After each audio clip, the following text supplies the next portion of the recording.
අද අපි යාන්ත්‍ර විද්‍යාවේ වෘත්ත චලිතය හා භ්‍රමණ චලිතය ඒ සම්බන්ධ කොටසේ අපි දැනට කෙටි ප්‍රශ්න ගණනාවක් හදලා තියෙනවා 55ක් විතර. තවත් කෙටි ප්‍රශ්න ගණනාවක් අපි කරන්න බලාපොරොත්තු වෙනවා. මොකක් නිසාද මේ සමහර කෙටි ප්‍රශ්න රචනා ප්‍රශ්න වගේ නැත්නම් මේ කෙටි ප්‍රශ්න කීපයක් එකතු වුණොත් රචනා ප්‍රශ්නයක් හැදෙනවා. ඒ නිසා මම හිතුවා තවදුරටත් කෙටි ප්‍රශ්න කීපයක් සාකච්ඡා කරලා මේ පිළිබඳ පුළුල් දැනුමක් ලබා දුන්නොත් වැඩි හොඳයි කියලා. ඒ අනුව බලමු මේ කෙටි ප්‍රශ්න අපිට විසඳන්න පුළුවන්ද කියන එක. 56 වෙනි ප්‍රශ්නෙන් පටන් අරගෙන අපි බලමු තවත් කෙටි ප්‍රශ්න ටිකක් කොහොමද විසඳන්නේ කියලා. 56 වෙනි එක 0.5ක් දිග මීටර 0.5 දෙක කිලෝ 4ක් බර ඒකාකාර ලෝහ දණ්ඩක දෙකලවරට කිලෝ 3 බැගින් වන කුඩා අංශු දෙකක් සම්බන්ධ කරලා තියෙනවා. එතකොට දැන් මේ වගේ දණ්ඩ තියෙනවා කියලා හිතමුකෝ. මේ දණ්ඩ මේ වගේ තියෙනවා. මේ දණ්ඩේ දෙකලවර ස්කන්ධ දෙකක් හයි කරලා තියෙනවා. මේක මැද්දෙන් යන අක්ෂයක් වටේ මෙන්න මේ වගේ අක්ෂයක් මේ දණ්ඩේ මධ්‍ය ලක්ෂ්‍ය තුලින් යන දණ්ඩට ලම්බක අක්ෂයකින් තමයි මේක හයි කරලා තියෙන්නේ. දැන් මේක කැරකෙනවා තප්පරයට රේඩියන් 2ක කෝණික ප්‍රවේගයකින්. එතකොට එහෙම කැරගෙනවා නම් මෙහි භ්‍රමණ චාලක ශක්තිය අහන්න. ඒතර මේ ස්කන්ධ දෙක කිලෝ 3 ගානේ. මේක කිලෝ 3යි.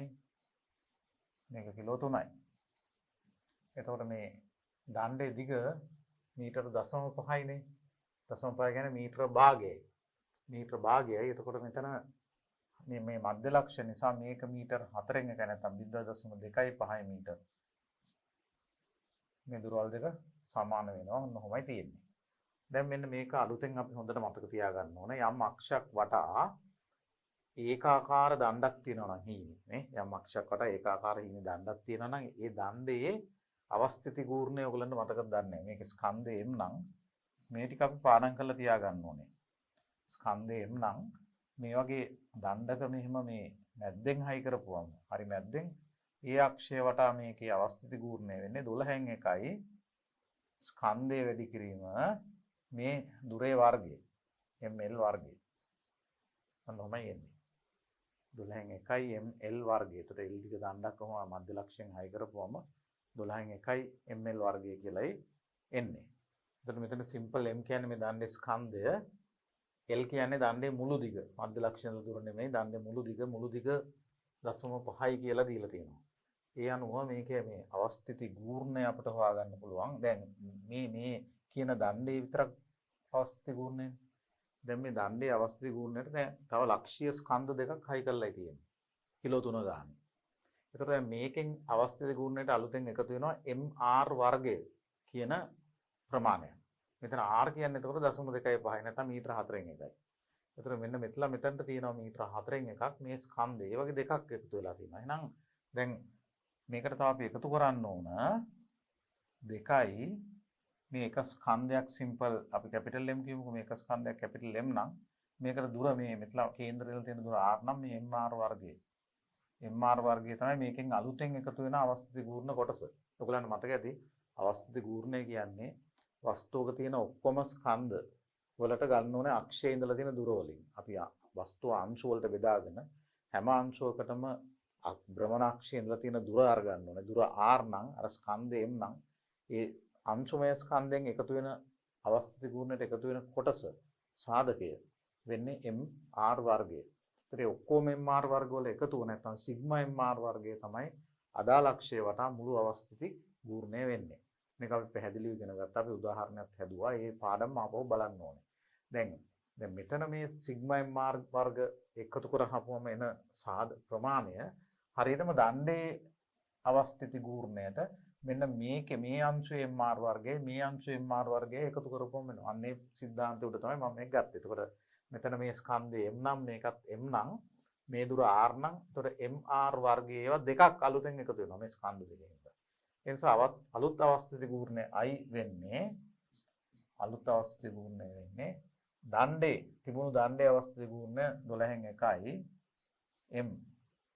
m කියන්නේ මෙතන කිලෝ 4ක්. කිලෝ 4යි. r කියන්නේ 0.5 කියන්නේ භාගයයි. භාගයේ වර්ගය. අන්න. මේ තියෙන්නේ මේ දණ්ඩේ පමණක් ගත්තොත් අවස්ථිති ගූර්ණය මැද්දෙන් යන අක්ෂය වටා. ඒකට මේ MR වර්ග දෙක එකතු වෙන්න ඕන. ඒතර මේකට එකතු වෙන්න ඕන 2යි m කියන්නේ කිලෝ 3යි. එක අංශක ස්කන්ධය කිලෝ 3යි. r හැටියට දැන් ගන්න ඕන මීටර භාගය නෙමෙයි. ඒකෙනුත් භාගය කියන්නේ 4න් එකක්. MR වර්ගය. ඒතර 3 වැඩි කිරීම 4න් එකේ වර්ගය. මෙහෙමයි එන්නේ. මෙන්න මේ දෙක එකතු කරපුවම තමයි දැන් මේ අක්ෂය වටා මුළු අවස්ථිති ගූර්ණය එන්නේ මේ පද්ධතියේ. දණ්ඩයි අර අංශුමය ස්කන්ධ දෙකයි. දැන් මේක එකතු කරලා සුරු කරගත්තොත් කීයද එන්නේ? මෙතන 4 බෙදීම 12. මෙතන අපි මේ බලන්න ඔක්කොම උත්තර 12. මේ උත්තර දිහා ටිකක් බලන්න ඕනේ. හරේ ඔක්කොගම තියෙන 12 නේ. අපි 12 හරේ තියාගන්න බලමු. 12 හරේ තියාගත්තොත් මෙතන 12න් 1 මෙතන භාගේ වර්ගය මේක වර්ග කරනකොට දෙවරක් දෙක 4 භාගේ වර්ගය 4න් 1යි මේ 4යි මේ 4 කැපිලා ගියාම මේ දණ්ඩේ අවස්ථිත ගුණය 12න් 1යි එන්නේ SI ක්‍රමයක වලින් ධන මොකද්ද මේ ස්කන්ධ දෙකෙන් එකතු වෙන අවස්ථිත ගුණය මෙතන 4න් 1ේ වර්ගය 16න් 1යි 16න් 1 දෙකෙන් බෙදුනොත් 12න් 1යි බලන්න හරිද කියලා 4න් 1ේ වර්ගය කියන්නේ 16න් 1 එතකොට මේ 16 දෙක වැඩි මම මෙහෙම ලියන්නකො දෙක වැඩි කිරීම 3 වැඩි කිරීම 16න් 1 4න් 1ේ වර්ගය. එතකොට මෙතන දෙවරක් 8ක් එනවා. දෙවරක් 8ක් එනවා. එතකොට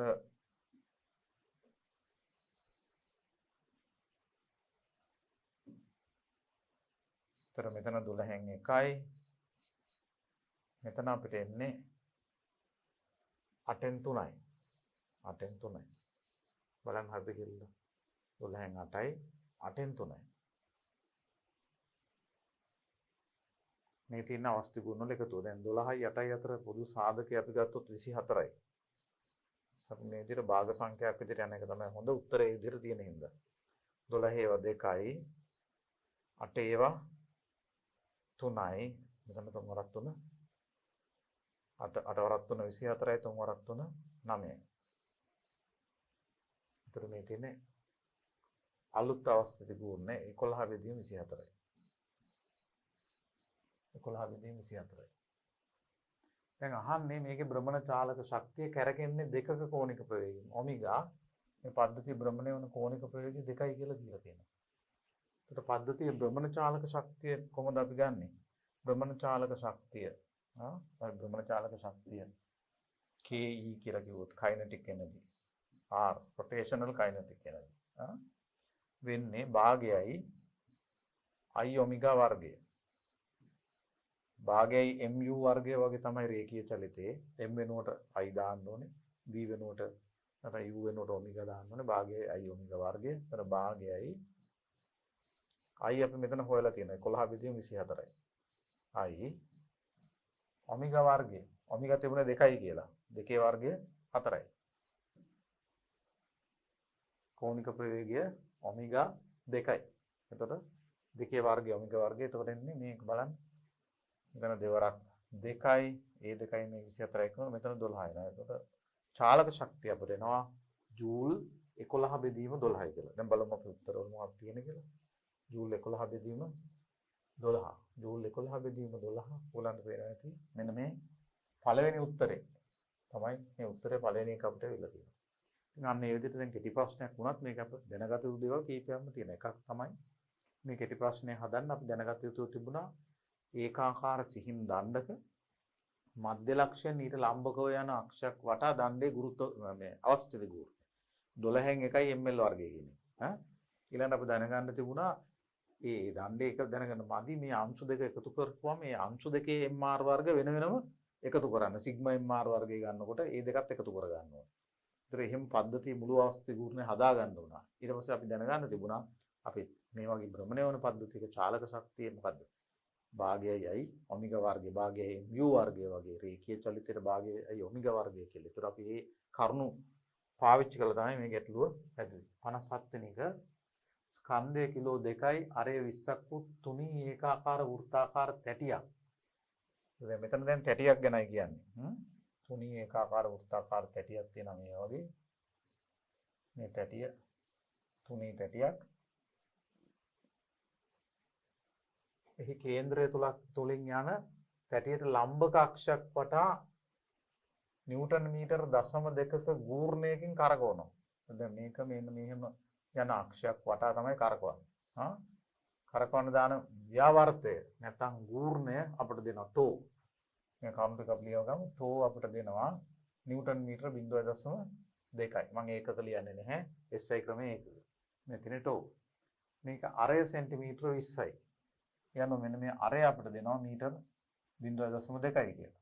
අරය මීටර 0.2යි. මේ දුර ප්‍රමාණය 0.2 ඒකත් 0.2යි එන්නේ සෙන්ටිමීටර 20 කියන්නේ මීටර 0.2යි.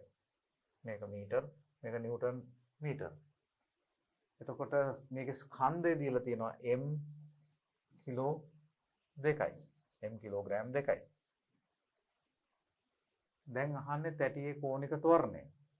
තැටියේ කෝණික ත්වරණය හොයාගන්න අපි රේඛීය චලිතය නම් f සමානයි ma සමීකරණය පාවිච්චි කරනවා වගේ f සමානයි ma යොදනවා වගේ මෙතන දාන්න ඕනේ f වෙනුවට මොකක්ද දෙන්නේ ටෝ බලය වෙනුවට ගූර්ණය නැත්නම් ව්‍යවර්තය ස්කන්ධය වෙනුවට දාන්න ඕන අවස්ථිති ගූර්ණය රේඛීය ත්වරණය විදිහට ඒ වෙනුවට කෝණික ත්වරණය දාන්න ඕනේ. තැටියේ කෝණික ත්වරණය ආල්ෆා මේ ආල්ෆා හොයන්න තියෙන්නේ. ටෝ කෙලින්ම දීලා තියෙනවා.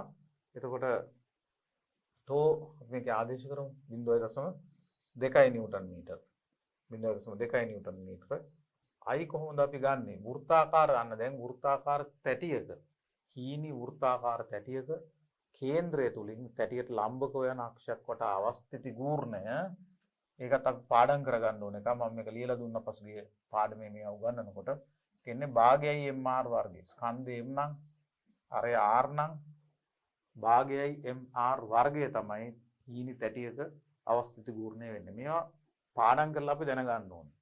වැඩිපුරම එන්නේ වගේ දණ්ඩක තැටියක ඒ වගේ ඒවා කීපයක් දැනගෙන තියෙන්න ඕනේ. ඒතර භාගයයි මම i වෙනුවට අතර ආදේශ කරනවා භාගයයි m මෙතන තියෙනවා කිලෝ 2යි r වර්ගය කියන්නේ 0.2 වර්ගය 0.2 වර්ගය 0.2 වර්ගය අන්න මේ තියෙන්නේ ටෝ සමානයි මෙන්න i එතන මෙතනට එන්න ඕනේ තව මොකද්ද i මෙතනට එන්න ඕන ආල්ෆා මේක වැඩි කිරීම ආල්ෆා මේ ආල්ෆා තමයි අපි හොයන්නේ යන්නේ. ඒතර මේ 0.2 වර්ගය මේ 0.2ත් එක කැපෙනවා මේ 2යි කැපෙනවා. එහෙනම් ආල්ෆා කියන්නේ කීයද? කෝණික ත්වරණය මේකට ලැබෙන ආල්ෆා කියන්නේ මේ පැත්තේ තියෙන 1යි අනිත් ඔක්කොම පැත්ත කැපලා මේ පැත්තේ තියෙන 0.2යි ආල්ෆායි. ඒතර 1 සමානයි 0.2යි ආල්ෆා. එහෙනම් ආල්ෆා කියන්නේ එක බෙදීම 0.2 එක බෙදීම 0.2 කියන්නේ 5යි නේ. එකට තියෙන 0.2 ඒවා 5ක්. එහෙනම් ආල්ෆා කියන්නේ තප්පර වර්ගයට රේඩියන් ත්වරණයනේ.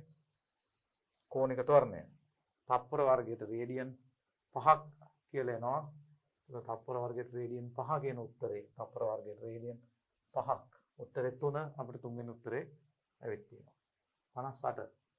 ඉහත ප්‍රශ්නයේ තැටිය නිශ්චලතාවයෙන් ගමන් ආරම්භුවේ නම් විනාඩියකට පසු එහි කෝණික ප්‍රවේගය හා චාලක ශක්තිය. දැන් ඔන්න බලන්න මේ කලින් ප්‍රශ්නේම ඔයගලන්ට මතක තියලා බලන්න අල්ෆා අපිට ආවේ 5යි කියලා කෝණික ත්වරණය 5යි කියලා ආවා.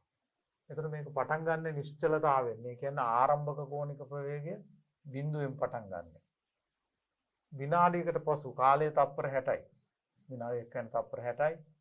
තප්පර 60කට පස්සේ අපි දන්නවා නම් කෝණික ප්‍රවේගය අපිට පුළුවන් චාලක ශක්තිය කෝණික ප්‍රවේගය චාලක ශක්තිය හොයන්න. කෝණික ප්‍රවේගය කොහොමද අපි ගන්නෙ? රේඛීය චලිතයේ අපි මෙන්න මේ සමීකරණය ගන්නවා වගේ. v = u ධන at. v = u ධන at. ඒ වගේ කෝණික චලිතය සඳහා දැන් විනාඩියකට පස්සේ අවසාන කෝණික ප්‍රවේගය ඔමෙගා 2 කියලා අපි හිතුවොත් මේක කියලා හිතන්න හොයන්න ඕනේ. අවසාන කෝණික ප්‍රවේගය ඔමෙගා 2 හරියට v වගේ. ඔමෙගා 2 සමානයි ආරම්භ v = u ඔමෙගා 1 ධන at. at වෙනුවට ආල්ෆා t. අන්න v = u ධන at වල සමරූපී සමීකරණය වෘත්ත චලිතයද බ්‍රහ්මණ චලිතයද. එතකොට ඔමෙගා 1 බිඳුවයි පටන් ගන්න නිශ්චලතාවය ආල්ෆා 60යි. ආල්ෆා 5යි t 60යි. ආල්ෆා 5යි t 60යි. එතකොට මේක 300ක් කියලා එනවා. තප්පරයට රේඩියන්.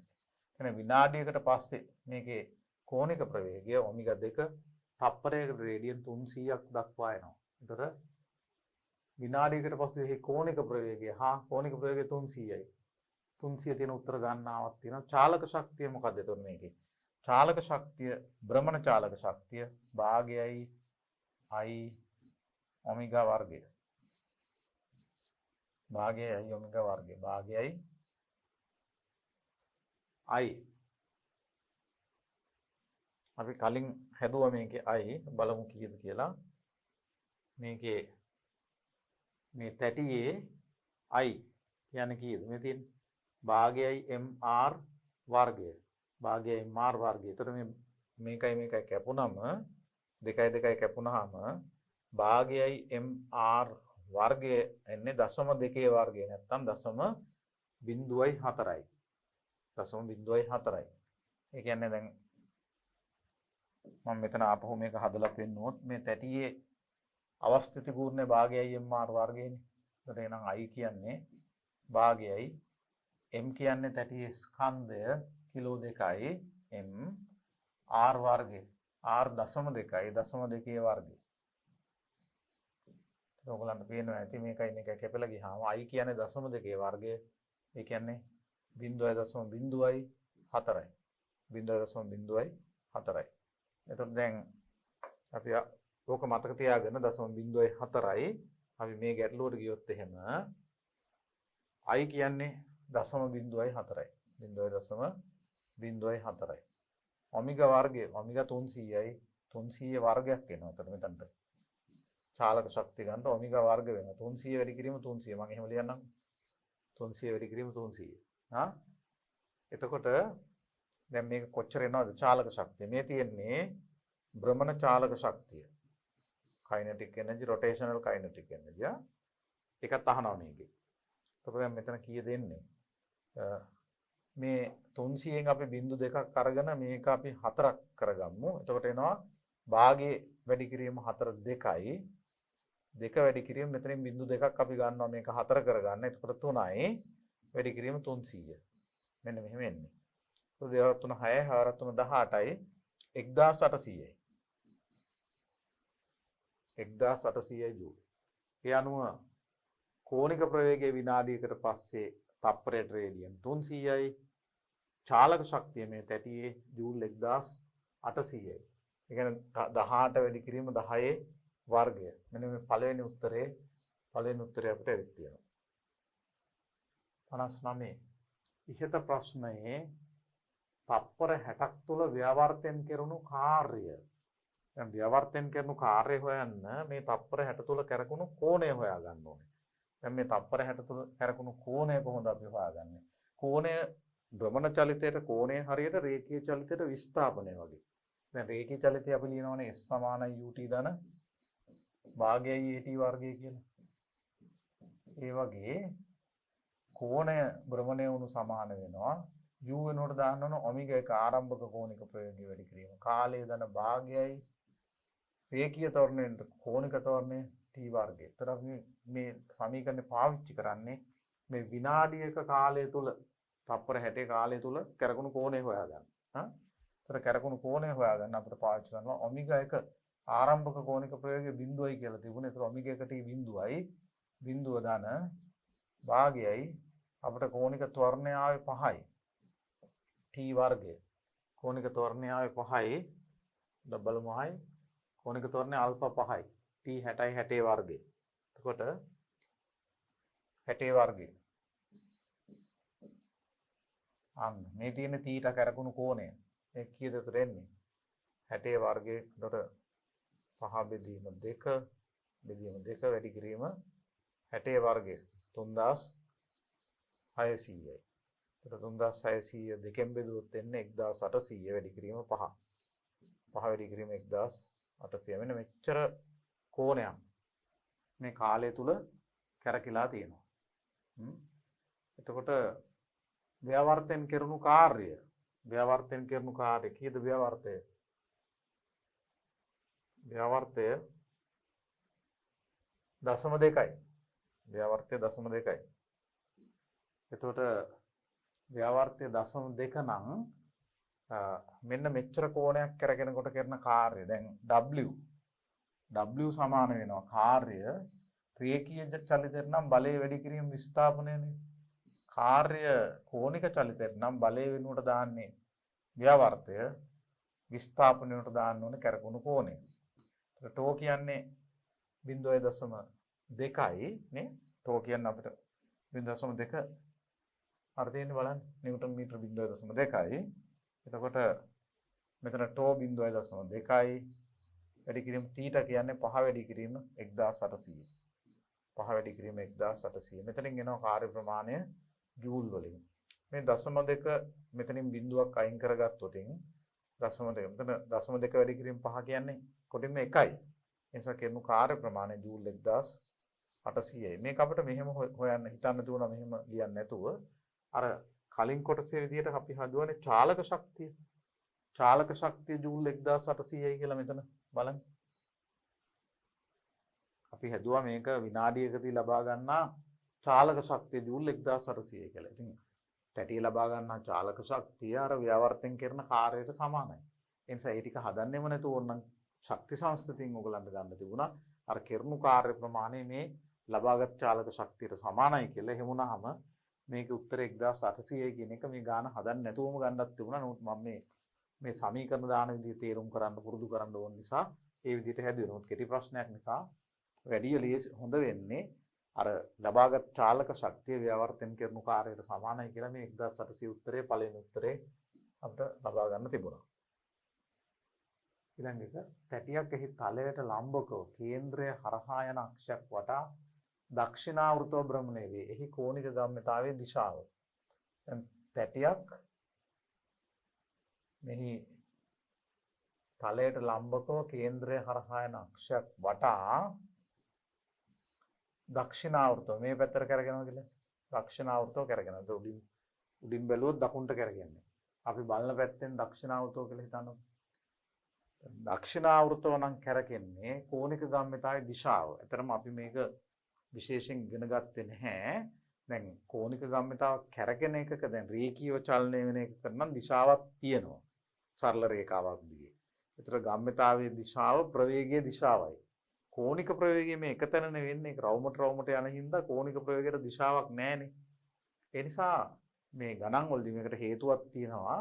අපි විශේෂයෙන් ගණිතයේදී කෝණික ගම්‍යතාවයේ දිශාව ගන්නේ අර දකුණත් නියමෙන්. ඒ කියන්නේ කැරකෙන පැත්තට දකුණු අත තිබ්බම දැන් මේක කැරකෙන්නේ මේ අතට නම් මේ පැත්තට නම් කැරකෙන්නේ අපි දෛශිකය කෝණික ගම්‍යතාව දෛශිකය ගන්න ඊට ලම්බකව මේ නැත්නම් අපි අර සාමාන්‍ය ප්‍රවල පන්ති ඔයගලන්ට මතකද අපි ඉගෙන ගන්නවානේ ෆ්ලෙමින්ගේ වමත් නියම දකුණත් නියම ඒ වගේම කස්කුරුප්පු නියමය නැත්නම් දකුණත් නියමය කියලා ඉවරලා අර ධාරාව ගමන් කරනකොට බල රේඛායන පැත්ත ගන්න.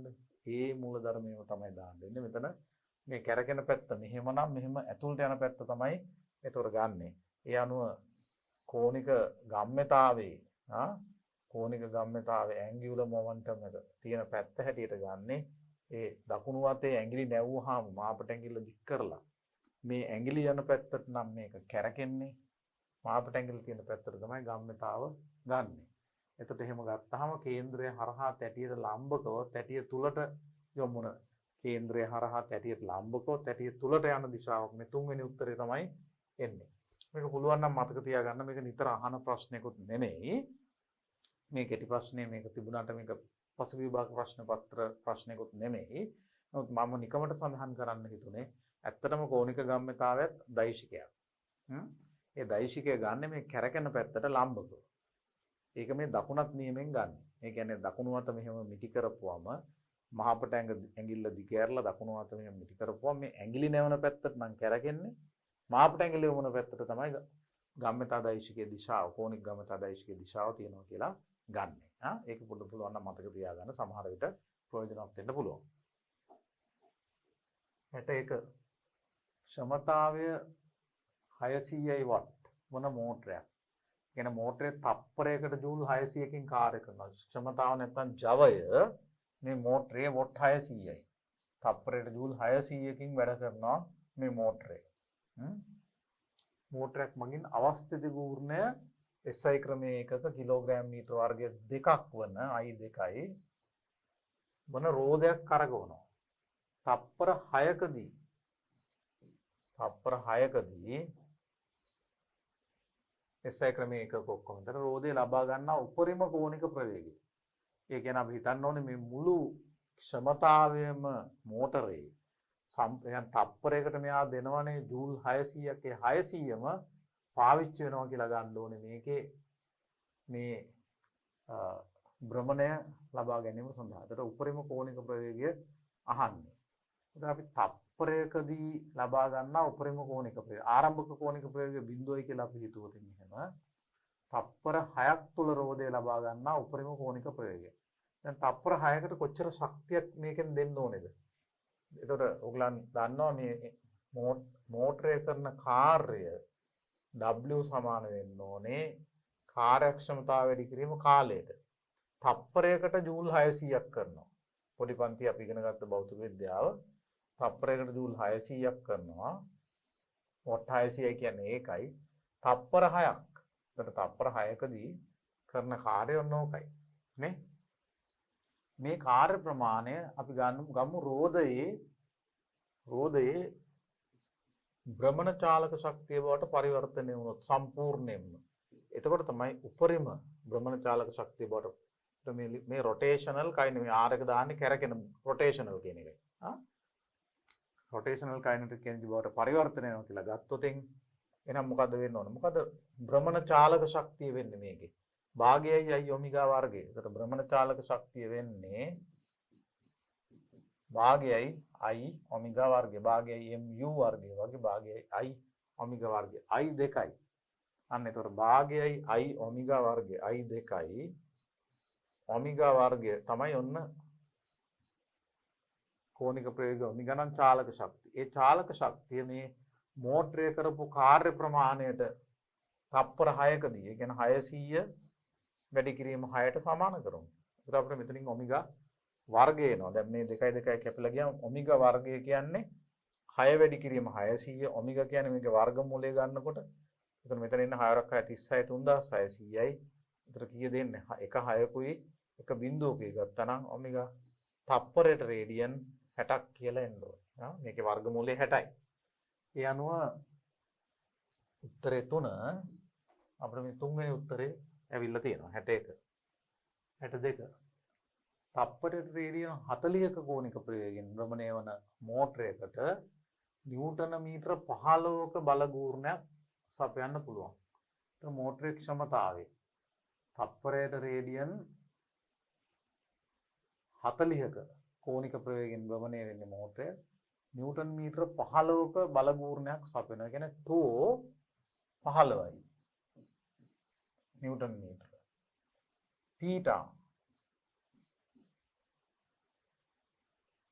තීටා තප්පරයට කැරකෙන කෝණය රේඩියන් 40යි. මේක දැන් තප්පරයකට වෙන දේ. තප්පරයට රේඩියන්. දැන් තප්පරයකදී කොච්චර කාර්ය කරනවද? තප්පරයකදී කරන කාර්ය tau තීටානේ. බලය වැඩි කිරීම විස්ථාපනය වගේ මෙතන මොකක්ද වෙන්න ඕනේ? ව්‍යාවර්තය වැඩි කිරීම කැරකුණු කෝණය. ඉතින් ව්‍යාවර්තය 15යි කැරකුණු කෝණය 40 නම් 15 වරක් 40 15 වරක් 4 60යි 600යි. මේ තියෙන්නේ තප්පරයකදී කරන කාර්යනේ. තප්පරයකදී වෙන දේ මේ ගන්න. තප්පරයකදී කැරකුණු කෝණය නිසා. තප්පරයට ජූල්. ඒතර මේ කාර්ය තප්පරයකට ගෙන්න මේකේ ජවයට සමාන වෙන්න ඕන. ජවයට සමාන වෙන්න. මෝටරේ ක්ෂමතාවය කියන්නේ මෝටරේ ජවය වොට් 600ක් වෙනවා. අපිට තුන්වෙනි උත්තරේ ඉතා පහසුවෙන් එනවා. 63 අරය මීටරයක් වූ රෝදයක් මත ස්පර්ශකව ක්‍රියා කරන නිව්ටන් 60 බැගින් වූ බල දෙකක් බල යුග්මයක් සාධන අතර තප්පර 4ක් තුල රෝදය රේඩියන් 60ක කෝණයකින් කරකවයි නම් යුග්මය මගින් කරන ලද කාර්යය. ඉතින් තප්පර 4කදී රේඩියන් 60ක කෝණයකින් කරගෙනවා. දැන් බල ව්‍යාවර්තය කීයද මේකේ? යුග්මයක ව්‍යාවර්තය ගන්න පුළුවන් එක බලයක් වැඩි කරුවා නම් බල දෙක අතර දුරෙන්. අරය මීටරයක් වූ රෝදයක් මත. දැන් බලන්නකෝ. දැන් මේ රෝදේ අරය මීටරයයි. ඒ කියන්නේ විස්කම්භය මීටර 2යි. විස්කම්භය මීටර 2යි. අරය මීටරයක් වූ රෝදයක් මත ස්පර්ශකව මේ බල දෙක ක්‍රියා කරනවා. මෙතන එක තැනකින් බල යුග්මයක් වෙන විදිහට එක. මේ පැත්තෙන් නිව්ටන් 60ක් ක්‍රියා කරනවා. මේ වගේ ඊට සමාන්තරව අනිත් පැත්තට මේකනේ බල යුග්මයක් කියන්නේ නිව්ටන් 60ක්. මේ දෙක අතර ලම්බක දුර කොච්චර වෙන්න ඕනද? මේ දෙකට ලම්බක දුර මීටර් 2ක් වෙන්න ඕන. අර ඒ වගේ දෙගුණයක් විස්කම්භය. ඒ අනුව මේ ව්‍යාවර්තය මේකෙන් එන යුග්මයේ ව්‍යාවර්තය නැත්තම් යුග්මයේ ගූර්ණය වෙන්නේ 60 වැඩි කිරීම බල දෙක අතර ලම්බක දුර නැත්තම් මේ මුළු දුර ප්‍රමාණය වෙන්නේ විස්කම්භය මීටර් 2යි. ඒ අනුව අපිට එනවා මෙතන ව්‍යාවර්තය 120යි කියලා නිව්ටන් මීටර 120යි කියලා. එතකොට කැරකිලා තියෙන කෝණය තප්පර 4ක් තුල කැරකිලා තියෙන කෝණය රේඩියන් 60යි. කාර්ය අහන්නේ. කාර්ය කියන්නේ ටෝ තීටා. කාර්ය කියන්නේ ටෝ තීටා. මේ දෙක වැඩි කරන්න තියෙන්නේ. එතකොට 12 වරක් 72යි 72යි 0.2යි 7200යි 4 වෙනි උත්තරේ ජූල්. අන්න ඊටාම් පහසුවෙන් ඒ උත්තරය අපිට ලැබෙනවා. එතකොට මේ තියෙන්නේ කරන ලද කාර්යය 64. අවස්ථිති ගූර්ණය දෙකක් වූ භ්‍රමණය වන වස්තුවක්. එතකොට I 2යි. SI ක්‍රමයේ එකක. වස්තුවක් මත ක්‍රියා කරන බාහිර ව්‍යාවර්තයක් මගින් තප්පර 4ක කාලයක් තුලදී එහි කෝණික ප්‍රවේගය 20 සිට 40 දක්වා වැඩි කරනවා. එතකොට ඔමෙගා 1 20යි ආරම්භක කෝණික ප්‍රවේගය 20යි. SI ක්‍රමයේ එකක අවසාන කෝණික ප්‍රවේගය 40 වෙනවා තප්පර 4කට. හරිනේ. බාහිර ව්‍යාවර්තයේ අගය අහන්නේ. හරි. එතකොට දැන් ව්‍යාවර්තයේ අගය අපි ගන්නෙ කොහොමද? අපිට I දීලා තියෙනවා. එතකොට මේ අපිට හොයාගන්න පුළුවන් අල්ෆා. එතකොට බාහිර ව්‍යාවර්තයේ අගය 2. කියන එක අපිට හොයන්න තියෙන්නේ. මොකද්ද බාහිර ව්‍යාවර්තය මේ වැඩේ සඳහා යෙදෙන්නේ. ඒතර මෙතනදී අපි දාන්න ඕනේ අපිට චාලක ශක්තියෙන් හදන්න පුළුවන්. අපි ඉස්සෙල්ලා බලමුකෝ මේ දේ වෙනවා නම් මොකද්ද අල්ෆා කියලා ඉවරලා. අල්ෆා කොච්චරද කියලා. ඒ කියන්නේ මේ තප්පර 4කදී මෙච්චර කෝණික ප්‍රවේගය 20කින් වැඩි වුණා නම් කෝණික ත්වරණය කීයද? කෝණික ත්වරණය කීයද? ඔමෙගා 2 අවසාන කෝණික ප්‍රවේගය කියන්නේ මුල් කෝණික ප්‍රවේගය ධන ආල්ෆා t නේ. v = u ධන at වගේ ගත්තොත් ඔමෙගා 2 40යි ඔමෙගා 1 20යි ධන ආල්ෆා තමයි මම හොයන්න බැලුවේ. t කියන්නේ 4යි තප්පර. එහෙනම් ආල්ෆා කියන්නේ කීයද? 40න් 20ක් අඩු කරලා 4ෙන් බෙදන්න. 40න් 20ක් අඩු කරපුවම 20යි 4ෙන් බෙදපුවම 20 4ෙන් බෙදුවොත් 5යි. තප්පර වර්ගයට රේඩියන්. එහෙනම් අපිට අල්ෆාත් තියෙනවා. එතකොට දැන් ටෝ මේ කෝණික ත්වරණය ඇති වෙන්නේ අපි මෙන්න මේ සමීකරණය දැම්මොත් F = ma වගේ රේඛීය චලිතයට. රේඛීය චලිත F = ma වගේ ටෝ සමානයි I alpha. F සමානයි ma වගේ F වෙනුවට දාන්න ඕනේ ව්‍යාවර්තය. ස්කන්ධය වෙනුවට අවස්ථිත ගුණ alpha කියන්නේ කෝණික ත්වරණය. අන්න මෙහෙම නෙන්නේ. දැන් මෙතන අපි ටෝ අපෙන් අහන්නේ බාහිර ව්‍යාවර්තනය අහන්නේ. I කියන්නේ කීයද දැන් 2යි. I කියන්නේ 2යි alpha කියන්නේ 5යි. එහෙනම් SI ක්‍රමයක කොලින් ටෝ 10ක් වෙන්න ඕන නිව්ටන් මීටර 2 5 10. දෙවෙනි උත්තරේ දෙක අපිට ඇවිල්ලා තියෙනවා. 65 සමාන මාන සහිත නමුත් ඝනත්වය dA හා dB වන වෙනස් ද්‍රව්‍ය වලින් සාදා ඇති A හා B ඒකාකාර දඬු දෙකක් රූපේ පෙන්වා ඇති පරිදි භ්‍රමණය වේ. ඒ කියන්නේ බලන්න මේවා එකම සමාන මාන තියෙන හීනි දඬු දෙක. එකම හරස්කඩ ක්ෂේත්‍රඵල එකම දිග. හරි මැද්දෙන් යන ඒකට ලම්බක අක්ෂ වටා මේවා කැරකෙනවා. දඬු වල භ්‍රමණ චාලක ශක්තියින් සමානයි. දැන් ඒ කියන්නේ මෙයාගේ භ්‍රමණ චාලක ශක්තිය E නම් ඒක අනිත් එක්කෙනාගේ භ්‍රමණ චාලක ශක්තියට සමානයි. එතකොට භ්‍රමණ චාලක ශක්තිය සමාන නම් මොකක්ද අපිට කියන්න පුළුවන්? EA සමානයි EB නම්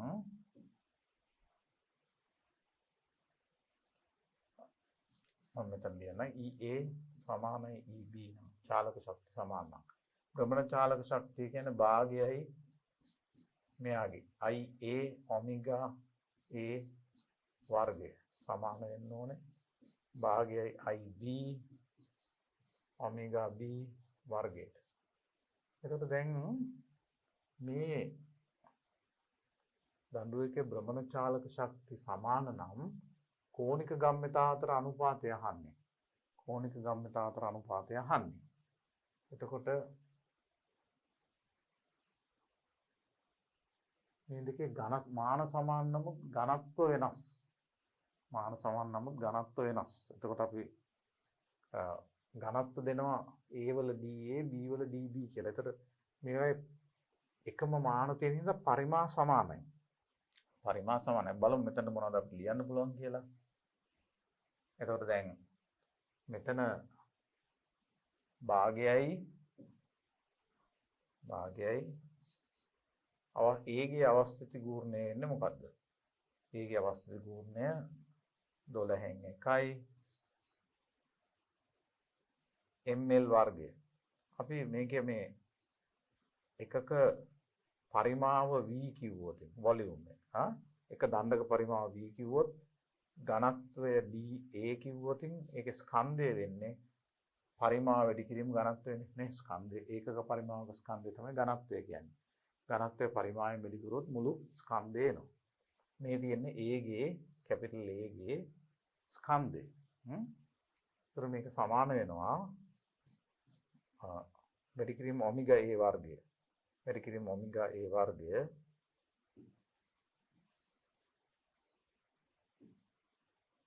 වැඩි කිරීම මේක තමයි එතකොට භාගයයි IA වැඩි කිරීම ඔමෙගා A වර්ගය මේක සමානව භාගයයි දෙවනි දණ්ඩේ අවස්ථිති ගූර්ණය වෙන්නේ අර වගේම 12න් 1යි පරිමාව වැඩි කිරීම ඒකේ ඝනත්වය dB වැඩි කිරීම ඔමෙගා B වර්ගයමයි එන්නේ. දැන් මෙතන ඔයගොල්ලන්ට පේනවා ඇති මේවා ඔක්කොම කැපිලා යනවා මේ පරිමාව භාගයයි 12න් 1යි මේ පරිමාව කැපිලා යනවා. එතකොට අපිට සම්බන්ධයක් එනවා මෙන්න මෙහෙම. dA ඔමෙගා A වර්ගය සමානයි කියලා dB ඔමෙගා B වර්ගයට. dA ඔමෙගා A වර්ගය සමානයි dB ඔමෙගා B වර්ගය. එතකොට කෝණික ගම්‍යතාව කියලා කියන්නේ I ඔමෙගා මේ දෙන්නගේ I ඔමෙගා කියන දෙක IA ඔමෙගා A බෙදීම IB ඔමෙගා B අපෙන් අහන්නේ. IA ඔමෙගා A වැඩි කිරීම IB ඔමෙගා ඒක ඒ දෙක තමයි අහන්නේ අපෙන්. ඒතර චාලක ශක්තියන් සමාන නම් එකෙන් අපිට එන්නේ මොකද්ද? චාලක ශක්තියන් සමාන නම් අපිට එනවා මෙන්න මේ සම්බන්ධය. D ඔමෙගා A වර්ගය සමානයි dB ඔමෙගා B වර්ගය කියලා. එතකොට ඔමෙගා A බෙදීම ඔමෙගා B මේ ඔමෙගා A බෙදීම ඔමෙගා B කියන්නේ මොකද්ද? dB බෙදීම dA වල වර්ගමූලය කියලා එනවා dA වෙන්නේ. චාලක ශක්තිය සමාන වෙන්න මෙන්න මේකයි අවශ්‍යතාවය. චාලක ශක්තිය සමාන වෙන්න අවශ්‍යතාවය නෝකයි. එතකොට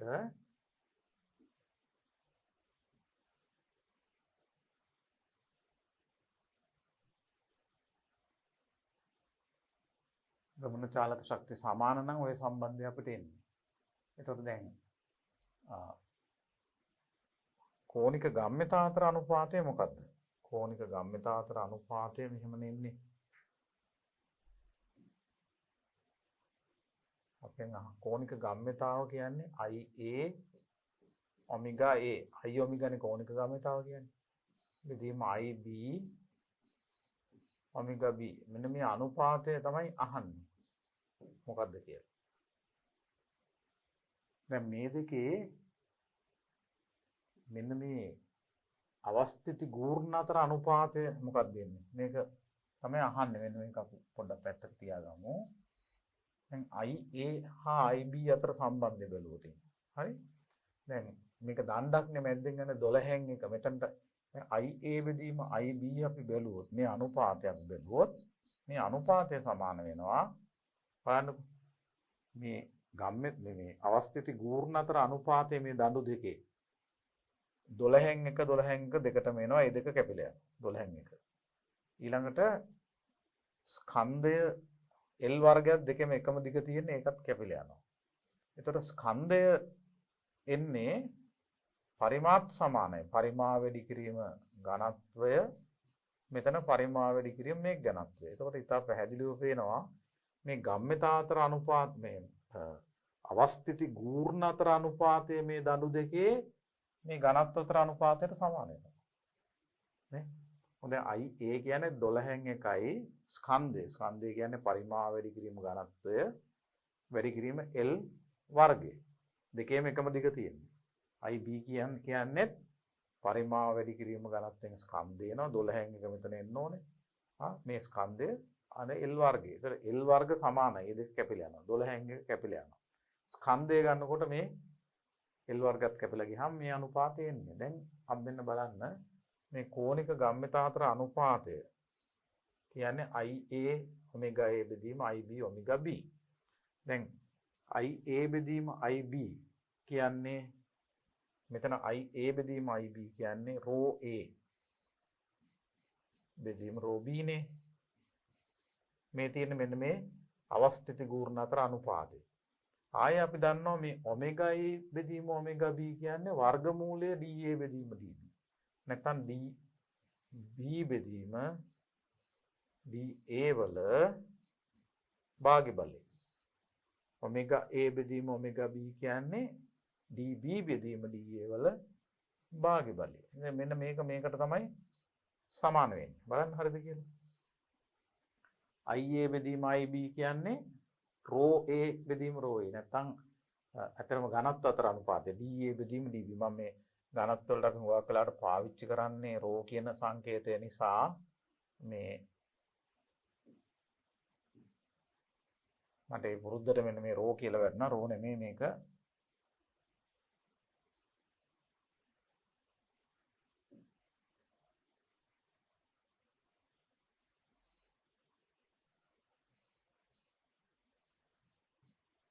DA බෙදීම DB ඝනත්ව වෙනකොට මට ρ කියලා වැටුනේ අපි සාමාන්‍යයෙන් භෞතික විද්‍යාව උගත් දුරට ඝනත්වයට ρ කියන අකුර පාවිච්චි කරන හින්දා.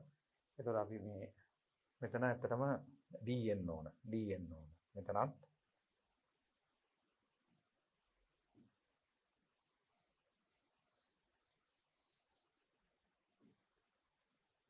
DA බෙදීම DB වැඩි කිරීම DB බෙදීම DA වල එතන භාග්‍ය බලය. අන්තිම ඔයගලන්ට පේනවා ඇති දැන් මෙතන තියෙන DA බෙදීම DB වල එකේ බලය. ඒක මේ DB බෙදීම DA වල භාග්‍ය බලයෙන් වැඩි වුණාම මෙතන මේ භාග්‍ය බලයයි DB වල සුළු වුණාම මෙතන එනවා බලන්නකො. දැන් මෙතන මේ භාග්‍ය බලයක් මේකෙන් අඩු වුණාම මේක එනවා DA වල භාග්‍ය බලය බෙදීම මේකෙත් භාග්‍ය බලයක් කැපලා ගියාම DB වල භාග්‍ය බලය. ඒ කියන්නේ අතරම වර්ගමූලය DA බෙදීම DB නැත්නම් DA බෙදීම DB වල මුළු එකේ භාග්‍ය බලය කියන එක තමයි කෝණික ගම්මිතා අතර අනුපාතය. කියන්නේ කැපිටල් A ගේ කෝණික ගම්මිතාවය MA කිව්වොත් කැපිටල් B ගේ කෝණික ගම්මිතාවය MB කිව්වොත් මේ දෙකේ අනුපාතය වෙන්නේ වර්ගමූලය DA බෙදීම DB. ඉතින් කෙටි ප්‍රශ්න නිසා මම මේ ටික ඉක්මනට දල වශයෙන් තමයි ලියලා කළේ. මම හිතන්නේ ඔබට පුරුද්දක් තියෙනවා නම් හොඳට බලන් හිටියනම් මේක ඇත්තට ප්‍රශ්නයක් නැතුව අවබෝධ වෙන්න ඕන. එතකොට බලමු දැන් උත්තරය මොකක්ද කියලා. උත්තරය වෙන්නේ DA බෙදීම DB වල වර්ගමූලය කියලා කියන්නේ. බලමු මේ විදිහට උත්තරයක් තියෙනවද කියලා. DA බෙදීම D වල B වල භාග්‍ය බලය වෙන්න ඕන. මෙන්න මේක තමයි උත්තරේ. මේ තියෙන උත්තරේ. මේවා පසුගිය විභාග ප්‍රශ්න පත්‍ර ප්‍රශ්න මෙතන මේ උත්තර ඇත්තටම මගහැරලා දිනවා මුද්‍රණ දෝෂයක්. මේක තමයි හරි උත්තරය. D බෙදීම DB වල භාග්‍ය බලය කියන එක තමයි හරි උත්තරයට එන්නේ. මේක බලන්න. දැන් මේ අවස්ථිති ගූර්ණය ගැන හුඟක් අපි බලනකොට පසුගිය විභාග ප්‍රශ්න පත්‍ර ගැටලු. මෙන්න මේ දේ තමයි හුඟක් වෙලාවට ඔබ දන්නවද කියලා බලාපොරොත්තු වෙන්නේ. අවස්ථිති ගූර්ණය රඳා පවතින්නේ කැරකෙන අක්ෂයේ ඉඳලා තියෙන දුර හා ස්කන්ධය මත. දුර වැඩි වුණු තරමට අවස්ථිති ගූර්ණය ශීඝ්‍රයෙන් වැඩි වෙනවා. මොකද දුරේ වර්ගය මතයි අංශුන්ට තියෙන දුරේ වර්ගය මතනේ අවස්ථිති ගූර්ණය රඳා පවතින්නේ. ඒතර දුර වැඩි වෙනකොට අංශුන්ට තියෙන අවස්ථිති ගූර්ණය ශීඝ්‍රයෙන් වැඩි වෙනවා. වර්ග වෙලා වැඩි වෙනවා. අන්න ඒ අවබෝධය තියනවාද කියන එක හුඟක් ගණන් වලදී බලනවා කියලා පේනවා. දැන් මෙතන මේ තියෙන්නේ වෙනස් ද්‍රව්‍ය වලින් හදපු ඒකාකාර තහඩු යොදලා හදාගත්ත ස්කන්ධ හා බාහිර අරයන් සමාන රෝධ තුනක්. මේ තුනේම ස්කන්ධ සමානයි. මේකෙම නම් මේකත් M මේකත් M. හැබැයි දැන් මේ ස්කන්ධ විසිරලා තියෙන විදිය බලන්න. මේ අරයනුත් සමානයි. මේකේ අරයත් R, මේකේ අරයත් R, මේකේ අරයත් R. එකම ස්කන්ධ එකම අරයන්. හොඳට බලන්න මේ උනාට ස්කන්ධ විසිරලා තියෙන විදිය බැලුවොත් එහෙම මෙන්න මේකේ නේද දැන් එකම ස්කන්ධය නම් එන්නේ මේකේ ස්කන්ධ තියෙනවා කේන්ද්‍රයට අක්ෂයට හුඟක් ළඟින්. මෙතන යන අක්ෂයක් ගැන හිතන්නකෝ. අක්ෂයට හුඟක් ළඟ අංශු තියෙනවා R දුරින් තියෙන අංශු ප්‍රමාණය අඩුයි. මේකේ ඔක්කොම අංශු තියෙන හුඟක් ඈත R දුරින්. මේ දෙකේම ස්කන්ධ සමානයි. හොඳට බලන්නකෝ. මේකේ ගොඩක් අංශු එනවා ළඟට තැටියේ. ඒවැ R MR වර්ග අඩුයි අංශු වල MR වර්ග අඩුයි. මේකේ ඔක්කොම අංශු තියෙන්නේ දුරින්. එතකොට මේකේ මේ අංශුන්ගේ MR වර්ග මේ අංශුන්ගේ MR වර්ග වැඩි. ඒ නිසා මේක තමයි දුරින්ම තියෙන්නේ. මේකෙත් එම ස්කන්ධයම තියෙනවා. හැබැයි අංශු යම් ප්‍රමාණයක් ළඟට ඇවිල්ලා තියෙනවා මේ තියෙන ගරාදි හරහා. ස්පෝක් වගේ තියෙනවනේ. මේ ස්පෝක් වගේ තියෙන ඒවා හරහා අංශු යම් ප්‍රමාණයක් ලං වෙලා තියෙනවා. එතකොට මේකේ මේ ඈතම කෙළවරේ තියෙන අංශු ප්‍රමාණය මේකට වඩා අඩුයි. ඒ නිසා මේකේ ළඟට එන යම් අංශු ප්‍රමාණයක් තියෙනවා. මේකේ තමයි වැඩියෙන්ම අංශු ළඟට ඇවිල්ලා තියෙන්නේ. ඒ කියන්නේ පුංචිම අවස්ථිති ගූර්ණය තියෙන්නේ මේකට. මම මේ පුංචියට ලියන්නම්කො පුංචිම අවස්ථිති ගූර්ණය. ඊළඟ අවස්ථිති ගූර්ණය තියෙන්නේ මේකට. ලොකුම අවස්ථිති ගූර්ණය තියෙන්නේ මෙයාට. අන්න පිළිවෙල බලන්න ඔය තරමින් අකුරු වල තරමින් හිතා ගන්නකො මෙයාගේ අඩුම අවස්ථිති ගූර්ණය මෙයාට මධ්‍යස්ථ අවස්ථිති ගූර්ණය මෙයාට තමයි වැඩිම අවස්ථිති ගූර්ණයක් එන්නේ. ඒකට මේක හිතා ගන්න අංශු ව්‍යාප්තිය ගැන හිතන්න ඕනේ. එකම ස්කන්ධයෙන් අංශු ඈතට ගිය තරමට අන්න R වැඩි වෙලා R වර්ගය වැඩි වෙලා එතකොට අවස්ථිති ගූර්ණය වැඩි වෙනවා. දැන් අහන්නේ මෙතන වැඩිම අවස්ථිති ගූර්ණය මේකට තියෙන්නේ. මේ රෝධ තුන ආනත තලයක මුදුනේදී එකම උසක සිට එක විටම නිශ්චලතාවයේ සිට මුදාරිනවා. රෝධ ලිස්සීමකින් තොරව පෙරලිලා එනවා නම් පළමු දෙවන හා තෙවනු වශයෙන් තලයේ පතුලට ළඟා පිළිවෙන අනුපිළිවෙල අහන්නේ.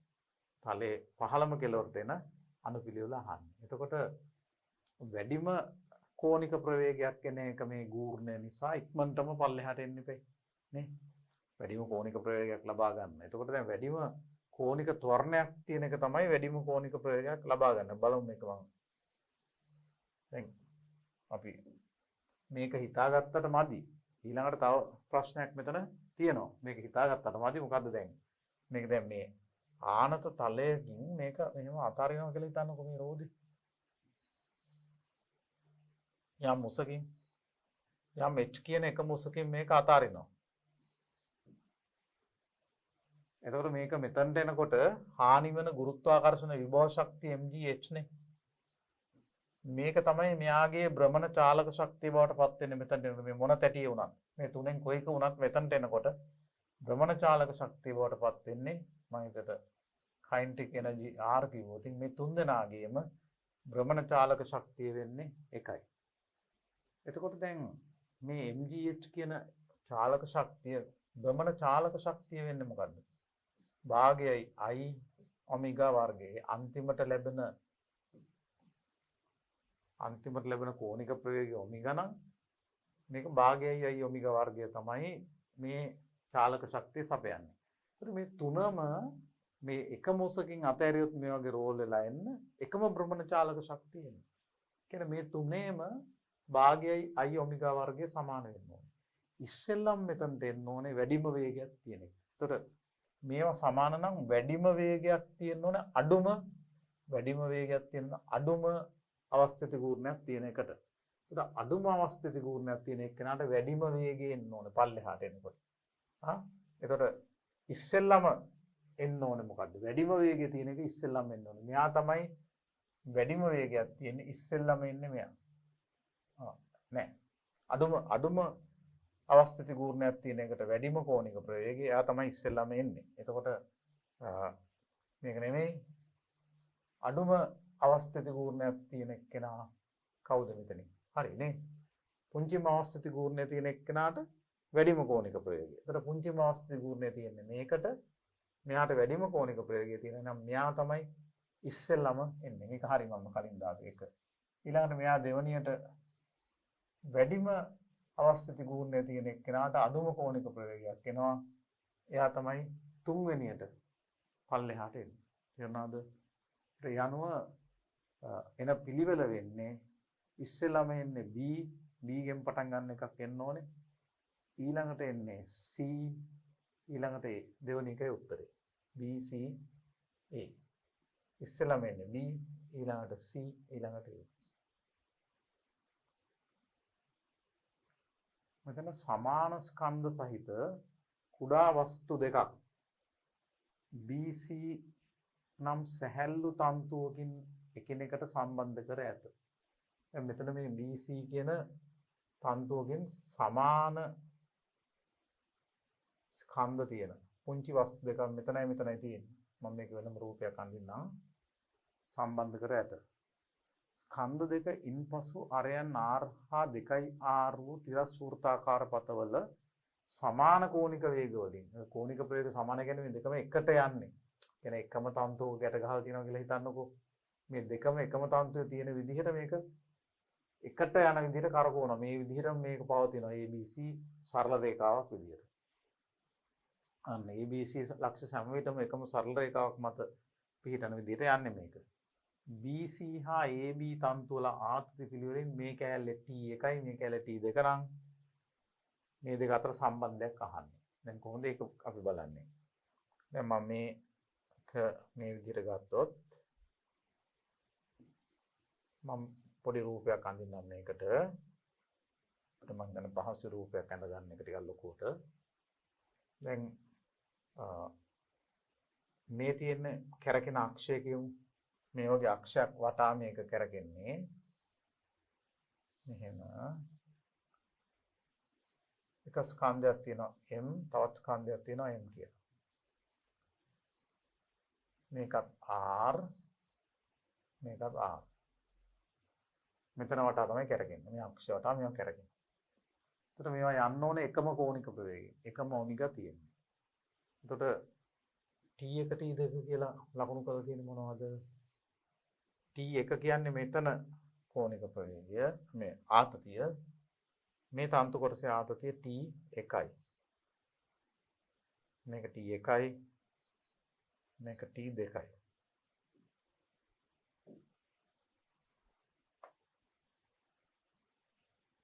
මේක T1 මේ ආතතිය T2. ඒතර මේක එක ස්කන්ධයක් මේක අනිත් ස්කන්ධය. එකම කෝණික ප්‍රවේග වලින් මේවා කැරකෙනවා.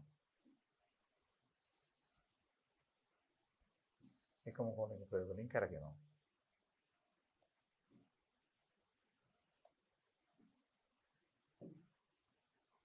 දැන් මේ පද්ධතියම අපිට මේ වගේ එකම කෝණික ප්‍රවේගයකින් කැරකෙනවා කියලා. මේ වගේ වෘත්තය යනවා මේකනේ ඔමෙගා. මෙයත් ඒ වෘත්තයේම යනවා. එයාගේ කෝණික ප්‍රවේගයත් ඔමෙගා. ඒතර අපි මේකට දාන්න ඕනේ කේන්ද්‍රය දෙසට F සමානයි ma. කේන්ද්‍රය දෙසට F සමානයි ma දැම්මොත් මේවට මේ ස්කන්ධ දෙකට මෙයාගේ ස්කන්ධේ M අපි මේකට දැම්මොත් මොකක්ද එන්නේ? මෙයාට එක බලයයි තියෙන T1. මෙයාට තියෙන බලය T1 විතරයි. කේන්ද්‍රයේ දෙසට T1 සමානයි. මේක ස්කන්ධේ M. කේන්ද්‍ර අභිසාරී ත්වරණය වෙන්නේ R ඔමෙගා වර්ගය. R කියන්නේ මෙතන 2R. 2R ඔමෙගා වර්ගය. එකම කෝණික ප්‍රවේගයෙන් දෙන්නම යන්නේ. ඔමෙගා කිව්වේ මම මේ කෝණික ප්‍රවේගයට, R කිව්වේ මේ දුර ප්‍රමාණයට. දැන් මෙතන 2R වෙනවා මෙයාට තියෙන දුර. යාගේ R ඔමෙගා වර්ගය තමයි වෘත්ත චලිතය සඳහා කේන්ද්‍ර අභිසාරී ත්වරණය. එක්ක MV එමෙත එක්ක V වර්ගයේ බෙදීම R නැත්නම් R ඔමෙගා වර්ගය. දැන් අපි ඒ සමීකරණයම මේකට දැම්මොත් මේ දෙවෙනි අංශුවට දැම්මොත් මෙයා A මෙයා B කියමු. මෙයාට අපි දැම්ම මේකට දැම්මොත් මෙයාගේ කේන්ද්‍ර අභිසාරී ත්වරණය වෙන්නේ T2 ඍණ T1. මොකද මේ T1 මෙතන මේ අතර ක්‍රියා කරනවා නෙමෙයි. මේ කැලේ ආතතිය බලන්නකො ඉහෙට තියනවා වගේම මෙහෙට තියෙන්න ඕනේ. එතකොට දැන් මේ T2 ඍණ T1 තමයි මෙයාට එන බලය. මොකද මේ T1 අනිත් පැත්තට යනවා. ඒතර මෙයාට කේන්ද්‍ර අභිසාරී බලය විදිහට ක්‍රියා කරන්නේ T2 ඍණ T1. ඒතර T2 ඍණ T1 සමාන වෙනවා. මෙතන ස්කන්ධේ M, දුර ප්‍රමාණය දැන් R. කෝණික ප්‍රවේග සමානයි. එකම කෝණික ප්‍රවේග. හරි.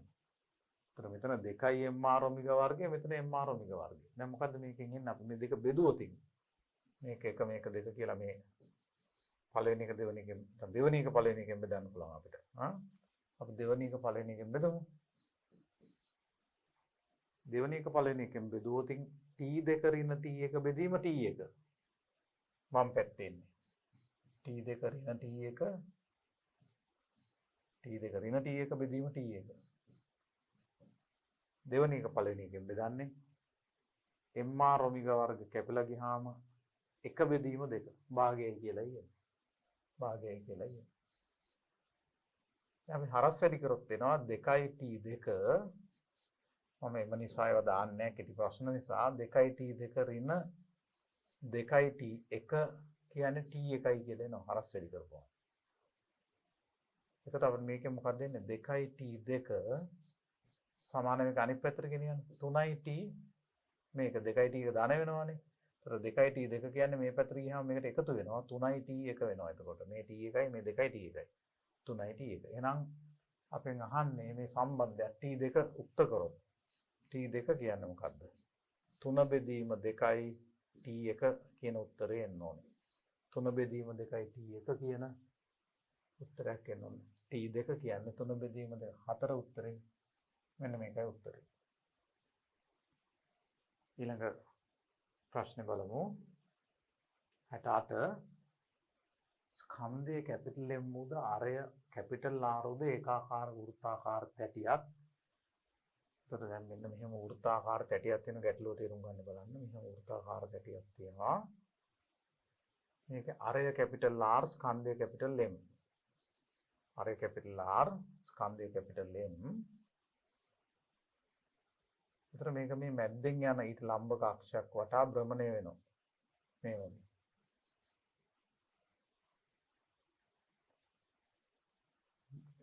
ත්‍රිස්තලයක භ්‍රමණය වේ. ඒක ඔමෙගා කෝණික ප්‍රවේගය. ඔමෙගා ඒකාකාර කෝණික ප්‍රවේගයකින් කරගෙනවා.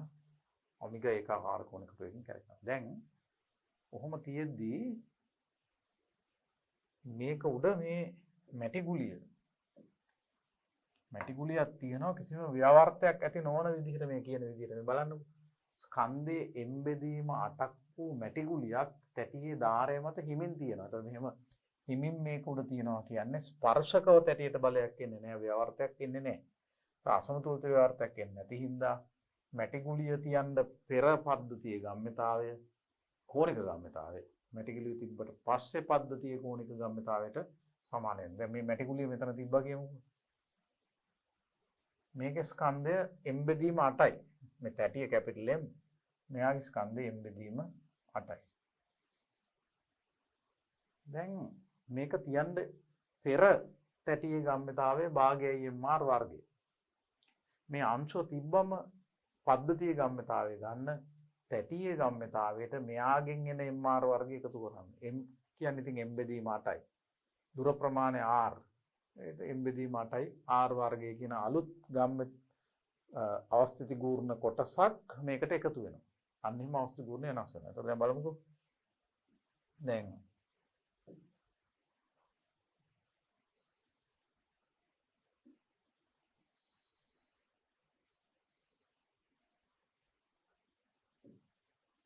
බලන්න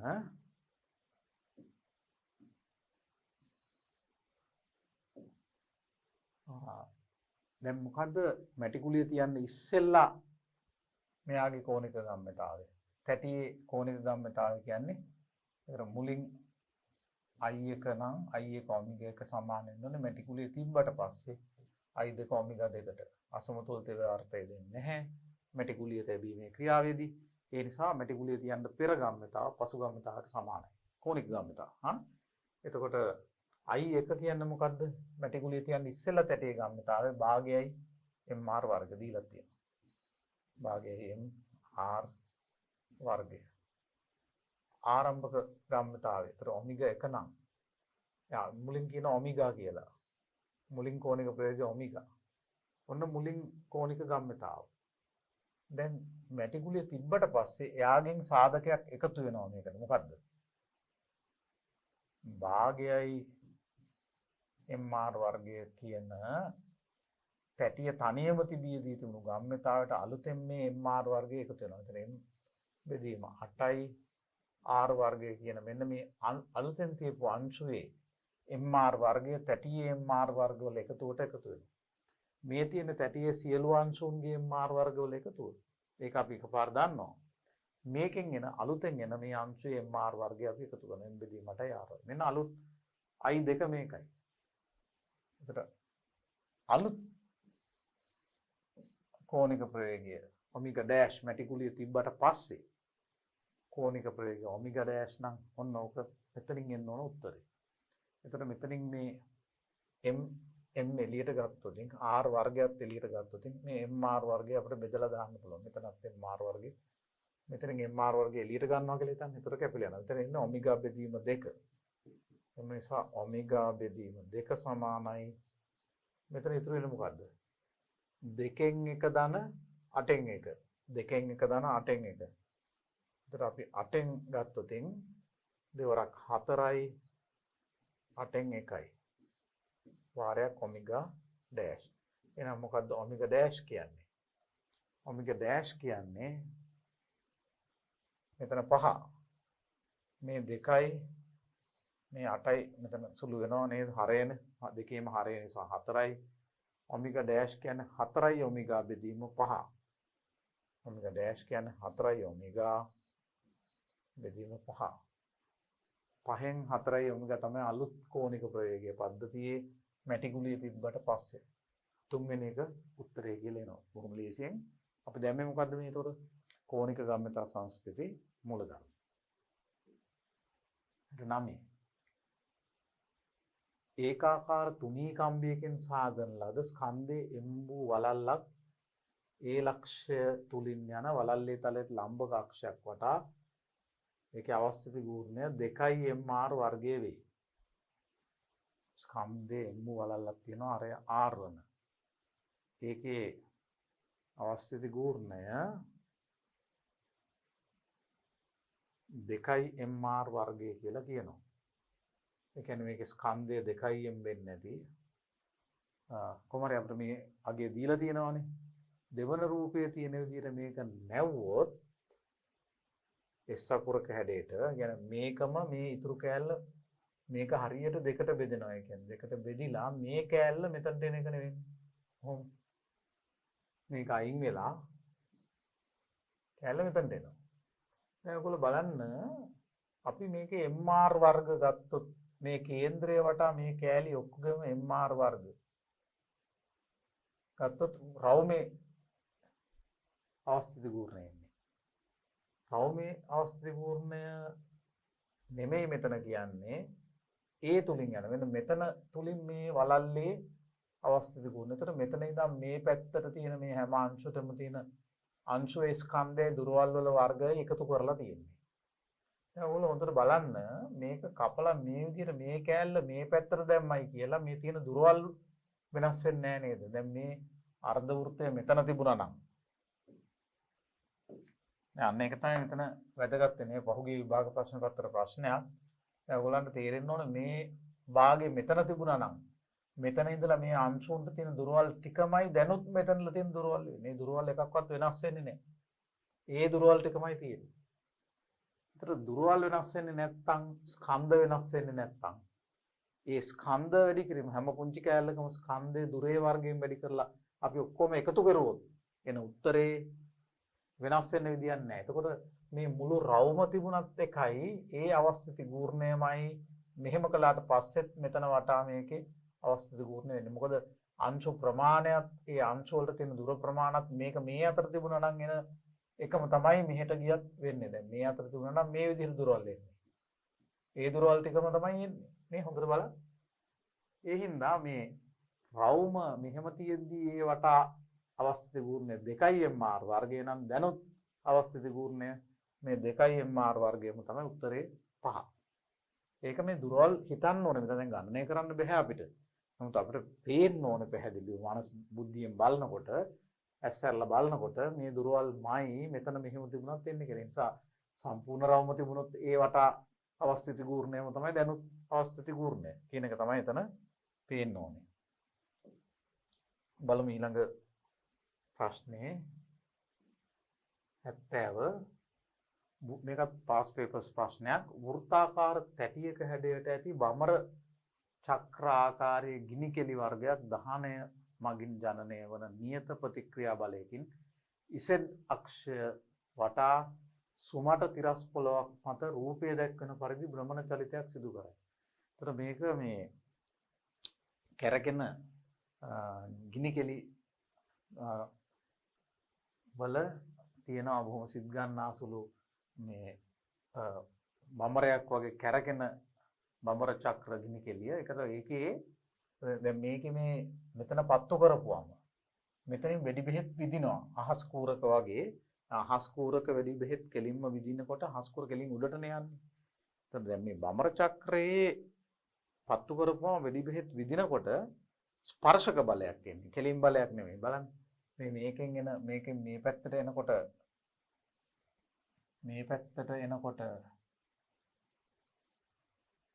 වෙඩි බෙහෙත් ඒ පැත්තට විදිනකොට ඒ වෙඩි බෙහෙත් මත එන බලයට සමාන ප්‍රතිවිරුද්ධ බලයක් බඹර චක්‍රය මත අනිත් පැත්තට එනවා. ඒ අනිත් පැත්තට එන බලය ස්පර්ශක වෙන්නේ. බලන්න. මේක රවුම් මෙහෙම ස්පර්ශක වෙන්නේ. මේ බලය. ඒතර ඒකක කාලයකදී දැවෙන වෙඩි බෙහෙත් ප්‍රමාණය නියතයක් කියලා ගත්තොත් මේ බලය නියතයක්. ඒ බලය නියත නම් මෙතන තියෙන දුර ප්‍රමාණය ලම්බක දුර ප්‍රමාණය d නම් ඒකෙන් එන ව්‍යාවර්තය fd නැත්නම් මේ දුර r කියලා මේකේ r කියලා ගත්තොත් f මේ දුර r නම් r කියලා ගන්න ඉතින් තියෙන fr කියලා කියන්නේ fr. හැබැයි r එන්න අඩු වෙනවනේ. මේකපත් වෙලා යනකොට එන්න r අඩු වෙනවා. ඒ නිසා f නියතව තියෙද්දි r එන්න අඩු වෙනවා. ඒ නිසා ටෝත් එන්න අඩු වෙනවා. නැත්නම් ව්‍යාවර්තයත් මේකෙන් එන්න අඩු වෙනවා. ඒ වගේම තව එකක් වෙනවා මේකපත් වෙලා යනකොට බඹර චක්‍රයේ ස්කන්ධයෙන් එන්න අඩු වෙලා යනවා. නිසා සාධක කීපයක් වෙනස් වෙනවා. අපිට යම් මොහොතක බඹර චක්‍රය ගැන අපිට ප්‍රකාශනයක් කරන්න කළා. බලමු මොකද කියන්නේ කියලා. වෘත්තාකාර තැටියක හැඩය ඇති බඹර චක්‍රාකාරයේ ගිනි කෙලි වර්ගයක් දහනය මගින් ජනනය වන නියත ප්‍රතික්‍රියා බලය කියන්නේ මේ බලය නියතයි. මේක නියතයි කියන එක අපිට දෙනවා. ඉසෙඩ් අක්ෂය වටා දැන් මෙතන ඉසෙඩ් අක්ෂය තියෙන්නේ. දැන් මේක මම පොඩ්ඩක් වෙනස් කළා මෙතන ඇන්දොත් මෙන්න මේ වගේ බඹර චක්‍රය මෙහෙමනම් තියෙන්නේ රවුමට. කොහොම හිතන්නකෝ මේක එක තැනකින් මෙහෙම මේක කැපිලා තියෙනවා. අක්ෂය තියෙනොත් නොහොම මේකට ලම්බකව. මෙතනින් තමයි මේ ස්පර්ශකව වෙඩි බෙහෙත්පත් වෙලා විදින්නේ. අන්න පේනවනේ විදිනකොට මේක ඊට විරුද්ධ අතට කැරගෙනවා. එන බලයෙන් වේගෙන් කැරගෙනවා. ඔයගොල්ලෝ කවුරුත් මේ වගේ සමහරක් ලාර මේ බඹර චක්‍ර දැකලා ඇති. එතකොට මේ ඉසෙඩ් අක්ෂය වටා අවස්ථිති ගූර්ණය සාමාන්‍ය තැටියක වගේ ගන්න කියලා කියනවා. අවස්ථිති ගූර්ණය මේකේ ස්කන්ධයේ m වෙන මොහොතක mr වර්ගය බෙදීම දෙක භාගයයි mr වර්ගය කියන්නේ තැටියක වගේ. තැටියක් වගේ විදිහට ගන්නලු භාගයයි mr වර්ගය කියලා. මේ m හැබැයි වෙනස් වෙනවා. වෙඩි බෙහෙත් දෙවෙන්න. නමුත් ස්කන්ධයේ m වන මොහොතක අරය r වන මොහොතක ඒ මොහොතේ අවස්ථිති ගූර්ණය අපිට ගන්න පුළුවන් mr වර්ගයේ බෙදීම 2යි කියලා. මේ තියෙන එක දීලක් තියෙනවා. එතකොට දහනය වෙමින් පවතින බඹර චක්‍රයේ යම් මොහොතකදී ස්කන්ධයේ අරය කෝණික ප්‍රවේගය කෝණික ත්වරණය mr ඔමෙගා අල්ෆා අපි සාමාන්‍ය පාවිච්චි කරන ඒවා නම් මේවෙන් මොකද්ද නියත කියලායි අහන්නේ. මොකද්ද නියත කියලායි අහන්නේ. එතකොට නියත වෙන්නේ f. නියත දෙයකට මේකේ තියෙන්නේ f විතරයි. r වෙනස් වෙනවා. එතකොට මොකද්ද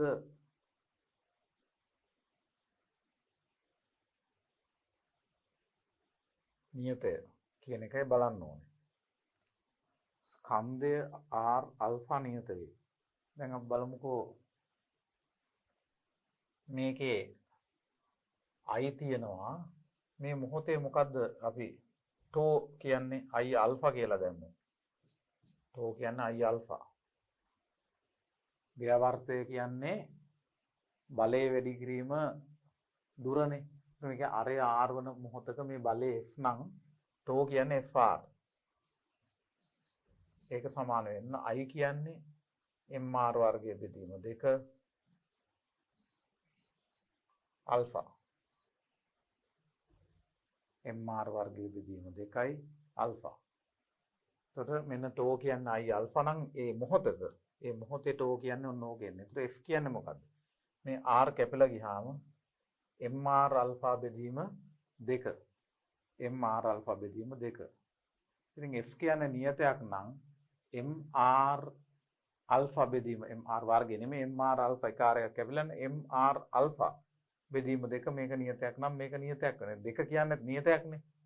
එහෙනම් f නියත නම් mr අල්ෆා නියතයක් වෙන්න ඕනේ. mr අල්ෆා නියත වේ කියන පළවෙනි උත්තරේ මෙන්න මේක තමයි හරි උත්තරේ. mr අල්ෆා නියත නිකම් වෙනවා. ලොකු බඹර චක්‍රයක් දුන්නට අන්තිමේ මේකේ ව්‍යවර්තය කියන්නේ fr කියලා ලියලා ඒකෙන් ටෝ අරගෙන ටෝ කියන එක සමාන කරොත් i අල්ෆා වලට මේක හරියට රේඛීය චලිතයේ බලය සමාන ස්කන්ධය වැඩි කිරීම ත්වරණය වගේ. මේ කෝණික ත්වරණය මේ තියෙන භ්‍රමණ ස්කන්ධය නැත්නම් අවස්ථිති ගූර්ණය ටෝ කියන්නේ මේ බලය වැඩි කරනවා මේ දුරෙන්. ගූර්ණය ව්‍යවර්තය කේන්ද්‍රයේ ඉඳලා බලන්න මෙතන ඉඳලා තියෙන දුර නෙමෙයි. ඒක හොඳ ප්‍රශ්නයක්. ලස්සන කෙටි ප්‍රශ්නයකට ඔබින. මෙතන තියෙන දුර තමයි මේ r කියන්නේ. ඒතර මේ බලය තමයි f කියන්නේ. ඒතර ටෝ වෙන්නේ මේ කේන්ද්‍රය වටා මේ ලම්බක දුර වැඩි කරනවා මේ බලය f. f වැඩි කිරීම r තමයි ව්‍යවර්තය. මම හිතන්නේ ඔයගොල්ලන්ට පැහැදිලි ඇති කියලා. අපි ඊළඟ ප්‍රශ්නෙට යමු. 71 කැපිටල් A රූපයෙන් පෙන්වා ඇති පරිදි භ්‍රමණය වන පුටුවක් මත වාඩි වී සිටින ළමෙක් ඔමෙගා කෝණික ප්‍රවේගයෙන් භ්‍රමණය වෙනවා.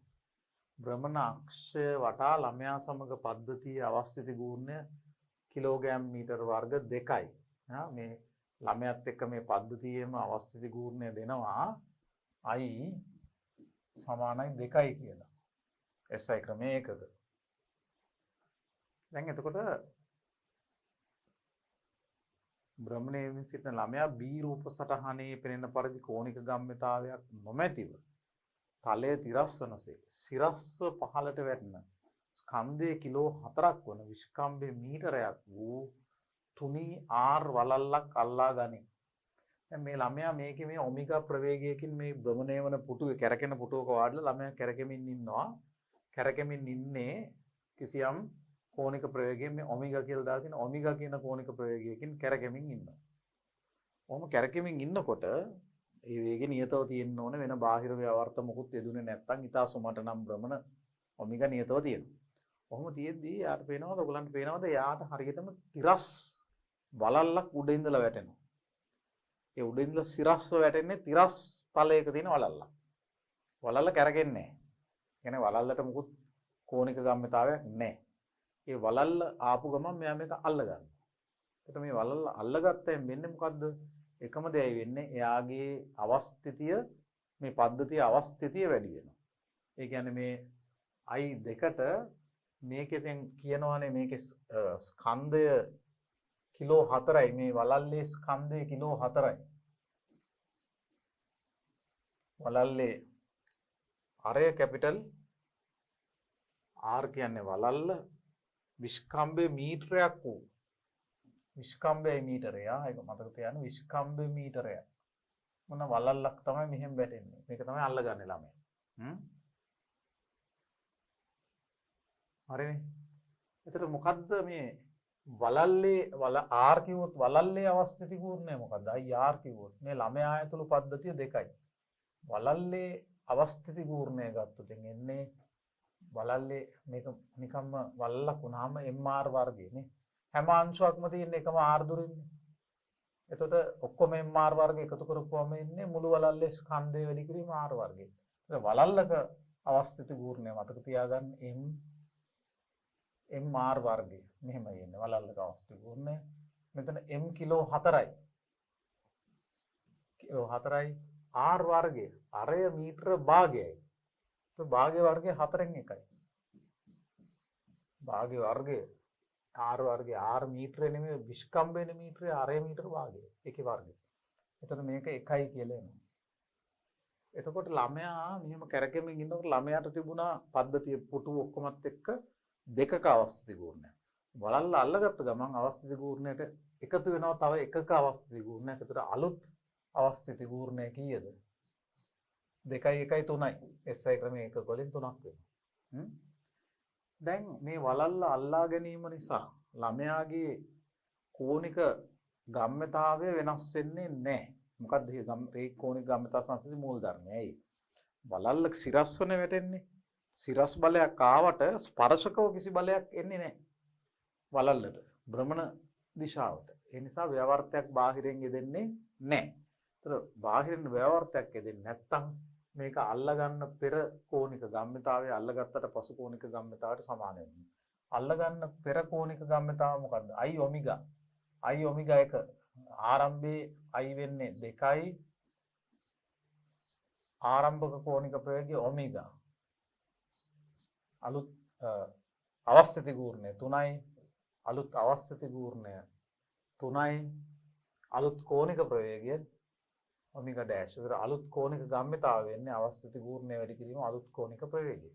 එතකොට මේ තියෙන I1 ඔමෙගා 1 සමානයි I2 ඔමෙගා 2. අවසාන අවස්ථිත ගූර්ණය 3යි. අවසාන කෝණික ප්‍රවේගය ඔමෙගා ඩෑෂ්. ඒතර අවසාන කෝණික ප්‍රවේගය ළමයා වලල්ල අල්ලගත්තට පස්සේ 2 බෙදීම 3යි ඔමෙගා කියන එකයි උත්තරේ. ඒතර අවසාන කෝණික ගම්‍යතාවය ගත්තොත් අවසාන කෝණික ගම්‍යතාවය මුල් කෝණික ගම්‍යතාවයට සමාන වෙන්න ඕන. ඒතර අවසාන කෝණික ගම්‍යතාවය දැන් මේක අහන්නේ අල්ලගත්තට පස්සේ කෝණික ගම්‍යතාවය මුල් කෝණික ගම්‍යතාවයටම සමානයි. ඒ නිසා ඒක 2යි ඔමෙගා කියන උත්තරේ තමයි ඒකට එන්නේ. ඒක 2යි ඔමෙගා. ඒකේ හදන දෙයක්වත් නැහැ. අර කලින් තිබුණු මම හිතන්නේ මේකේ තව ඊළඟ මට මතක තියෙන පාස් පේපර්ස් ප්‍රශ්නයක් ඊළඟ ප්‍රශ්නයට මේක සම්බන්ධයි. ඔය ඉහත ළමයාගේ අවසාන කෝණික ප්‍රවේගය වනුයේ අර අපි ගත්ත විදිහට කෝණික ප්‍රවේගයක් මෙතන හැදුවා. අවසාන කෝණික ප්‍රවේගය වෙන්නේ 2 බෙදීම 3යි ඔමෙගා. ඒක ඊළඟ ප්‍රශ්නෙට උත්තරේ 2 බෙදීම 3යි ඔමෙගා මේ තියෙන්නේ. එතකොට ඒකට උත්තරේ දෙවෙනි එක වෙනවා. බලමු ඊළඟ ප්‍රශ්නේ 73. එහි අක්ෂය වටා කැරකෙවෙන අරය 10.3 බල කිලෝමීටරයක් වන අභ්‍යවකාශ ජනාවාසය. දැන් ඔයගොල්ලෝ අහලා ඇති දැන් මිනිස්සු සැලසුම් කරනවානේ අභ්‍යවකාශ ජනාවාස හදන්න. දැන් ඒවයි දැන් අපිට උනත් මේ ගුරුත්ව බලය ආදීට උදව් වෙනවා පෘථිවියේ භ්‍රමණය. දැන් ඒ වගේ අභ්‍යවකාශ ජනාවාසයක අභ්‍යවකාශයේ තියෙන ඒ පුද්ගලයෙකුගේ ඒ පෘෂ්ඨයකට ඇලිලා තියාගන්න එක. ඇලිලා තියාගන්න එක කරගන්න පුළුවන් අභ්‍යවකාශ ගුරුත්වය නැති වුණා. සාමාන්‍ය ගුරුත්වය නැති වුණත් අභ්‍යවකාශ යානය භ්‍රමණය වෙනවා. ඔයගොල්ලෝ දැකලා ඇති චිත්‍රපට අරවමින් මේ අභ්‍යවකාශ යානවල කොටස් තියෙනවා භ්‍රමණය වෙමින් තියෙන්නේ. ඒ භ්‍රමණය මගින් කේන්ද්‍ර අභිසාරී බලයක් පවත්වා ගන්න නම් ඒ අභ්‍යවකාශ යානයේ පෘෂ්ඨයේ ඉන්න කෙනා ඒ පෘෂ්ඨයට ඇලෙන්න ඕනේ, තද වෙන්න ඕනේ. එතකොට ඒකෙන් තමයි කේන්ද්‍ර අභිසාරී තෝරණය එන්නේ. මම උදාහරණයක් ගත්තොත් මේ දැන් මේ ජනාවාසයේ හරස් කැපුමක් කියමුකෝ මේක. මේ විදිහට මේක තියෙන කියලා හිතන්න ඕන ජනාවාසය. දැන් මේ ඉන්න කෙනෙකුට ගුරුත්වය නැහැ කියලා හිතන්නකො. ගුරුත්වය නැහැ මෙයාට. මේ කේන්ද්‍රය මේකේ. දැන් ගුරුත්වය නැත්තම් මෙයාව පල්ලෙහාට එනවනේ මේකේ. ඒ එහෙම එන්නේ නැහැ මේක කැරගෙනවා නම්. දැන් බලන්නකො මේක කැරගෙනවා නම් මේ වගේ මොකද වෙන්නේ? මෙයාටත් ඒ භ්‍රමණ චලිතය පවත්වා ගන්න නම් මෙයාට කේන්ද්‍ර අභිසාරී බලයක් එපේ. කේන්ද්‍ර අභිසාරී බලය එන්නේ මෙන්න මේ පෘෂ්ඨයෙන් එන ප්‍රතික්‍රියාවක් විදියට නේද? බලන්න. මේ පෘෂ්ඨයෙන් එන ප්‍රතික්‍රියාවක් විදියටයි එන්නේ. ඒතකොට මෙතනින් මේ ප්‍රතික්‍රියාව ඇති කර ගන්න මේක භ්‍රමණය වෙන්න ඕනේ. භ්‍රමණය වෙනකොට මේ ප්‍රතික්‍රියාවක් කේන්ද්‍ර අභිසාරී බලයක් ඕනේ. බලය ලබා ගන්න මේ පුද්ගලයා ගිහින් අර මේ භ්‍රමණය වන අභ්‍යවකාශයානයේ හෝ ජනාවාසයේ පෘෂ්ඨයට තද වෙන්න ඕනේ නේ. ස්පර්ශ වෙන්න ඕනේ. ස්පර්ශයක් නැතුව ප්‍රතික්‍රියාවක් එන්නේ නැහැ. ප්‍රතික්‍රියාව වැඩි වෙන තරමට ස්පර්ශයක් දැඩි වෙනවා. ඒ නිසා මේ નિયમિત ප්‍රමාණයේ ප්‍රතික්‍රියාවක් පවත්වා ගන්න નિયમિત කෝණික ප්‍රවේගයකින් මේක භ්‍රමණය කරන්න ඕනේ. එතකොට මෙයා මේකට ඇලිලා හිටනවා. මොකද මේ එයා මතේ ප්‍රතික්‍රියාව එන්න නම් එයා මේ පැත්තට තද වෙන්න ඕනේ. එයාගේ මේ අතට සමාන විරුද්ධ බලයක් එන්න එපේ. නේ? ඒතර ඔන්නෝකයි වැඩේ. ඒ නිසා මේ වගේ භ්‍රමණය කිරීම මගින් ගුරුත්වයක්, කෘත්‍රිම ගුරුත්වයක් වගේ දෙයක් ඇති කරගන්න පුළුවන් අභ්‍යවකාශයන්. ඒකට ජනාවාස වල එක මූලධර්මයක් තමයි ඒක කරකවා ගැනීම. එතනම ඒ කරකීම හරහා අර ගුරුත්වයක් කෘත්‍රිමව නිර්මාණය වෙනවා. ඒකෙන් ඒ පුද්ගලයන්ට ජනාවාසයේ පෘෂ්ඨය මත පාතියලා ඉන්න පුළුවන්. දැන් මේක හුඟක් වක්‍රයි වගේ මෙතන පෙවුනට දැන් හුඟා ලොකු වුණොත් අරය මොකද වෙන්නේ? දැන් බලන්න පොළොව අපිට වක්‍ර කියලා පේන්නේ නැහනේ.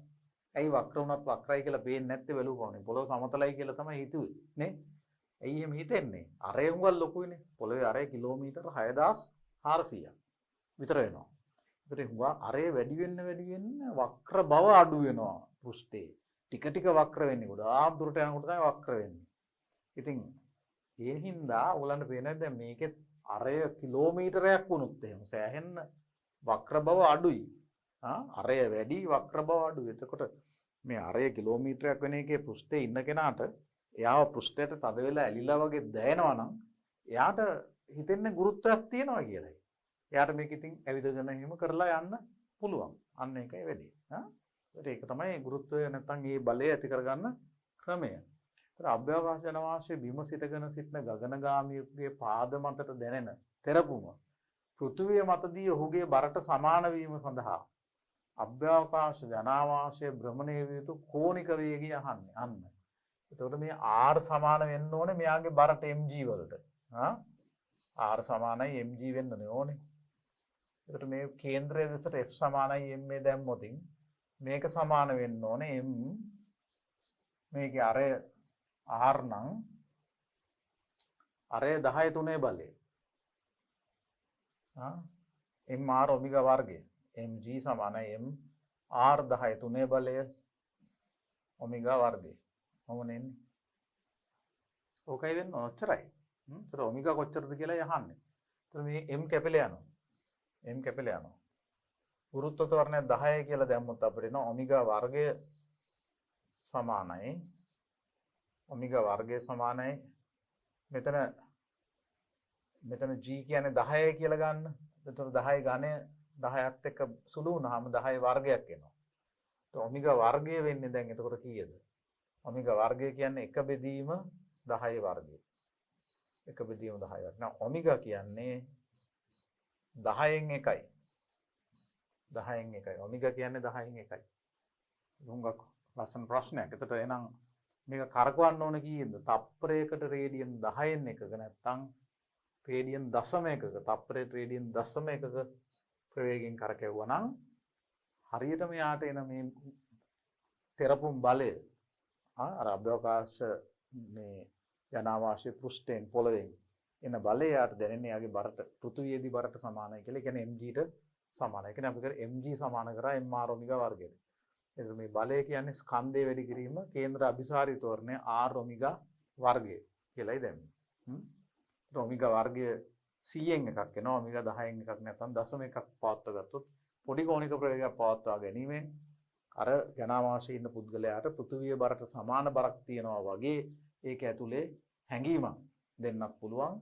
ඒ විදිහටම එයාට ඒක ඇතුලේ පතුලේ ඇවිදගෙන යන්න පුළුවනි අභ්‍යවකාශයේ ගුරුත්වය නැති තැනක උනා. ගුරුත්වය තියෙනවා වගේ හැසිරෙන්න පුළුවන්.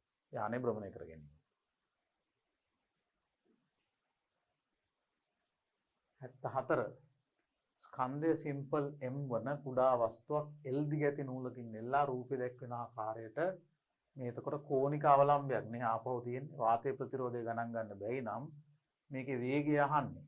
මේකේ වේගය අහන්නේ. ඉතින් අපි මේක හුඟක් මේ වගේ ගැටලු ගොඩාක් හැදුවා. මේක බර mg නම් මේ කෝණය θ නම් මේ අරය r නම් මේ කෝණය අංශක 90යි. ඔයගොල්ලෝ දන්නවා මේකේ ආතතිය t නම් මේ අතට විභේදනය කරොත් t cos θ සමාන වෙනවා mg වලට. කේන්ද්‍රයේ දෙසට f සමානයි මේ දැම්මොත් t sin θ මේ පැත්තට තියෙනවා. අපි මේක ගණන් හුඟක් හැදුවා t sin θ මේක θ මේක සිරසත් එක්ක හදන කෝණය මේකත් θ වෙනවා. මේ පැත්තට t cos θ ආතතිය සංරචකය කේන්ද්‍රයේ දෙසට t sin θ වෙනවා. ඒක සමාන වෙන්න ඕනේ ස්කන්ධය වැඩි කිරීම කේන්ද්‍ර අභිසාරී ත්වරණයට. ඒක වෙන්න ඕනේ mr ඔමෙගා වර්ගය. mr ඔමෙගා වර්ගය m මේ අරය කියන්නේ L sin θ මේ කෝණය θ නේ. මේ කර්ණය මේක ඍජු කෝණී ත්‍රිකෝණයක්. කර්ණයේ දිග L මේ r කියන විරුද්ධ පාදය. ඒකට අරය වෙන්නේ L sin θ mr ඔමෙගා වර්ගය. r කියන්නේ L sin θ වැඩි කිරීම ඔමෙගා වර්ගය. නැත්නම් අපෙන් අහන්නේ v නේ වස්තුවේ වේගය. ඒ හින්දා අපි මේක මෙහෙම කරමු.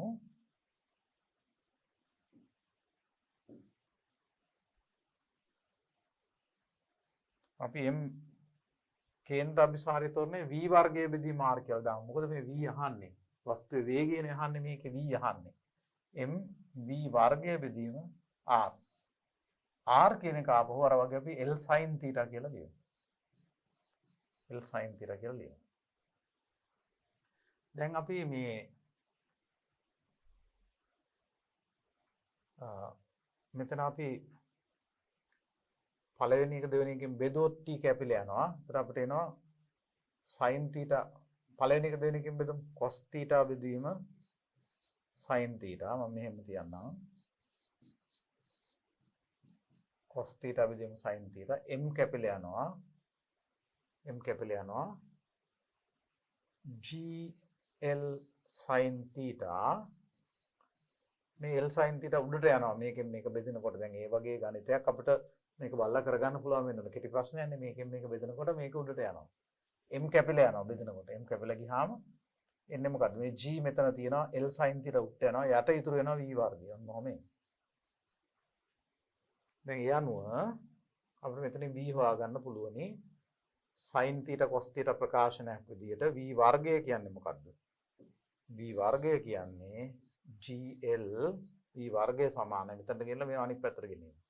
gl sin වර්ගය θ. gl sin වර්ගය θ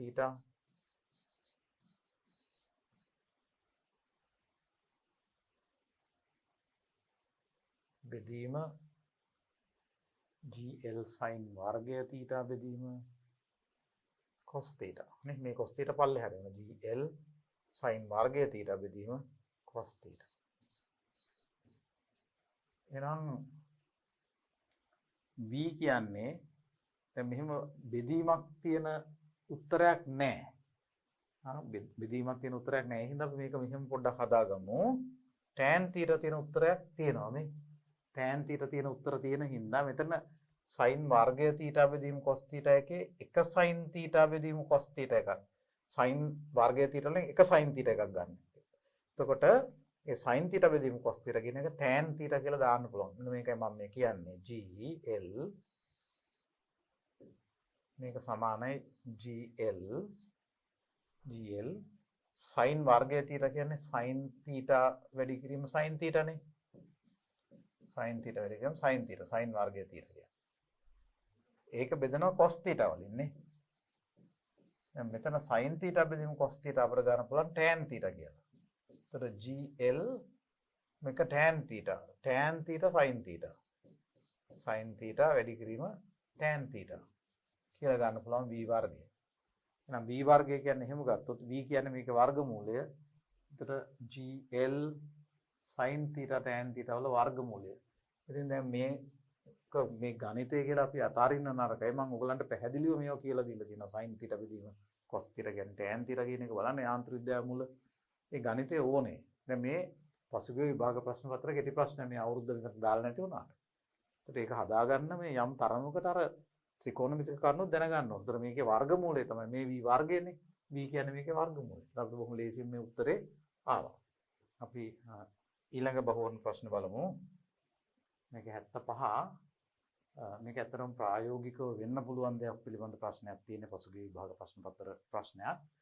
සංකෝචනය වීම නිසා බැමෙමින් පවතින එක්තරා දැන් මේ බමනවා කියන්නේ භ්‍රමණය වෙනවා කියන එක භ්‍රමණය වෙනවා කියන එක බැමෙමින් පවතින කියන්නේ භ්‍රමණය වෙමින් කියන එකට කෙටියෙන් පවතින එක්තරා තරුවක අවස්ථිති ගූර්ණය. එහි ආරම්භකයෙන් 3න් 1කට අඩු විය. මම දැන් සිද්ධාන්ත කියලා දෙනකොට කියලා දුන්නා. මේ විශ්වයේ පවතින සංසිද්ධියක් තමයි ගම්මිතා සංස්කෘති මූලධර්මයේ යම් තරමකට යොදන්න පුළුවන් පරිණාමණය වෙමින් වෙනස් වන යම් යම් අභ්‍යවකාශ වස්තු විශේෂයෙන් තාරුකා ආදී. තාරුකාවක් මුලින් වලාකුළක් වගේ විදිහට භ්‍රමණය වෙමින් හිමින් භ්‍රමණය වෙන්නේ. ඒ භ්‍රමණය වෙමින් පවතින තාරුකා ඒවයේ මූලික අවස්ථාව ඊට පස්සේ ආකර්ෂණ බලය නිසා ක්‍රමයෙන් ලං වෙලා ඒවා ඝන වෙනවා. දැන් එහෙම වෙනකොට අර භ්‍රමණ කේන්ද්‍රයට මේ අංශු ලං වීම නිසා මොකද වෙන්නේ? R වර්ගය, දුරේ වර්ගය අඩු වෙනවානේ. අඩු වෙනකොට මොකද වෙන්නේ? ඒ සමස්ත සූර්යාගේ නැත්නම් ඒ සෞරග්‍රහ මණ්ඩලයේ අවස්ථිති ගූර්ණය අඩු වෙනවා. අවස්ථිති ගූර්ණය අඩු වෙනකොට මොකද වෙන්නේ? වේගය වැඩි වෙන්න ගන්නවා. එහෙම තමයි මේ ග්‍රහ වස්තුන්ට යම් යම් වේග ඇති වෙන්නේ. ඉතින් කාලයත් එක්ක මේක තව මෝරනකොට තමයි ග්‍රහලෝක හැදිලා සූර්යයන් හැදිලා ඒවා වටේ මේ ග්‍රහලෝක වල චලිතය මේ වගේ දේවල් වෙන්නේ. දැන් මෙතන කියන මේ එක්තරා තාරුකාවක් භ්‍රමණය වෙලා තිබිලා අවස්ථිති ගූර්ණය දැන් මේක අර සංකෝචනය වීම නිසා මොකද වෙන්නේ? ආරම්භකයෙන් 3න් 1කට අඩු වෙනවා. ඒ තරුවේ අලුත් භ්‍රමණ චාලක ශක්තියයි ආරම්භක භ්‍රමණ චාලක ශක්තියයි අතර අනුපාතය. දැන් භ්‍රමණ චාලක ශක්තිය KE kinetic energy අපි R කියලා ලිව්වොත් නේද? භ්‍රමණ චාලක ශක්තිය වෙන්නේ භාගයයි mu වර්ගය වගේ රේඛීය චලිතයේ භාගයයි I ඔමෙගා වර්ගයනේ. භාගයයි I ඔමෙගා වර්ගය. දැන් මේ චාලක ශක්තිය අතර අනුපාතයනේ. අලුත් චාලක ශක්තිය අපි උඩට ලිව්වොත් අලුත් චාලක දැන් මේ අලුත් චාලක ශක්තියයි ආරම්භක චාලක ශක්තිය අතර අනුපාතනේ ගන්න ඕනේ. ඒතර මේ අනුපාත ලියනකොට චාලක ශක්තිය ලිවීමේදී ඔයගලන්ට තේරෙනවා ඇති මේ භාගයයි ඔමෙගා වර්ගය කියන එක. දැන් මෙතන මූලධර්ම දෙකක් දාන්න වෙනවා. එකක් තමයි චාලක ශක්තිය භ්‍රමණ චාලක ශක්තිය පිළිබඳ මූලධර්ම. අනෙක තමයි ගම්මිතා සංස්ථිති මූලධර්ම. දැන් ගම්මිතා සංස්ථිතිය අනුව මෙතන ඔයගලන්ට පේනවා ඇති ආරම්භක භ්‍රමණ වේගය ඔමෙගා 1 නම් ඔමෙගා 1 I කලින් තිබුණු අවස්ථිති ගුණය I කියමුකෝ. අන්න මේ තියෙන ඒතර අවස්ථිති මේ මෙතන භ්‍රමණ ගම්මිතාව නැත්නම් ගම්මිතාවය වෙන්නේ ආරම්භයේ මේ තාරුකාවේ I ඔමෙගා 1. ඒතර ඔමෙගා 1 කියලා මම කිව්වේ ආරම්භක භ්‍රමණ වේගය. I කියලා කිව්වේ ආරම්භක අවස්ථිති ගුණය. මේ තියෙන ආරම්භක කෝණික ගම්මිතාවය නැත්නම් භ්‍රමණ ගම්මිතාව. ඒතර මේ ගම්මිතාව සමාන වෙනවා. මොකද දැන් මේක අභ්‍යවකාශයේ තියෙන්නේ බාහිර බල මොනවත් දෙන්නේ නැහැ කියලා ගත්තාම අර 3න් 1කට සංකෝචන වුණාට පස්සේ අවුරුදු දහස් ගාණක් යනවා වෙන්න පුළුවන්. හැබැයි ඒ අවසාන ගම්මිතාවයත් කෝණික ගම්මිතාවයත් ආරම්භක කෝණික ගම්මිතාවයට සමාන වෙන්න ඕන. ඒතර දැන් මේ ආරම්භක කෝණික ගම්මිතාව අවසාන කෝණික ගම්මිතාව අපි අවසාන කෝණික ප්‍රවේගය ඔමෙගා 2 කිව්වොත් ඒක I මොකද වෙන්නේ? මේ I අඩු වෙලා තියෙනවා 3න් 1කට. I 3න් 1කට අඩු වීම නිසා මොකද වෙන්නේ? කෝණික ප්‍රවේගය 3 ගුණයකින් වැඩි වෙනවා. ඒතර මේ I කැපලා ගියම ඔයගලන්ට පේනවා ඇති ගම්මිතා සංස්කෘති මූල ධර්මය අනුව අලුත් කෝණික ප්‍රවේගය ඔමෙගා 2 සමාන වෙනවා 3 වාරයක් ඔමෙගා 1ට. එතකොට මේක හිතෙන් කරන්න තිබුණා කෝණික ගම්‍යතාවය නියතව පවත්ව ගන්න නම් අවස්ථිති ගූර්ණය 3න් එකකට අඩු වෙනකොට කෝණික ප්‍රවේගය 3 ගුණයකින් වැඩි වෙන්න ඕනේ. ඒතර ඒකත් අපි මෙතන පාවිච්චි කරන්න ඕනේ. එතකොට ආරම්භක චාලක ශක්තියයි අපි මේක KE1 කියමුකෝ. තරුවේ අලුත් ඒක අපි KE2 කියමු. අවසාන චාලක ශක්තිය ආරම්භක චාලක ශක්තිය අතර අනුපාතයනේ මේ අහන්නේ. එතකොට මොකද අවසාන චාලක ශක්තිය වෙන්නේ? අවසාන චාලක ශක්තිය වෙන්නේ දැන් මෙතන අපි මේ චාලක ශක්ති දෙක බෙදන්නනේ යන්නේ.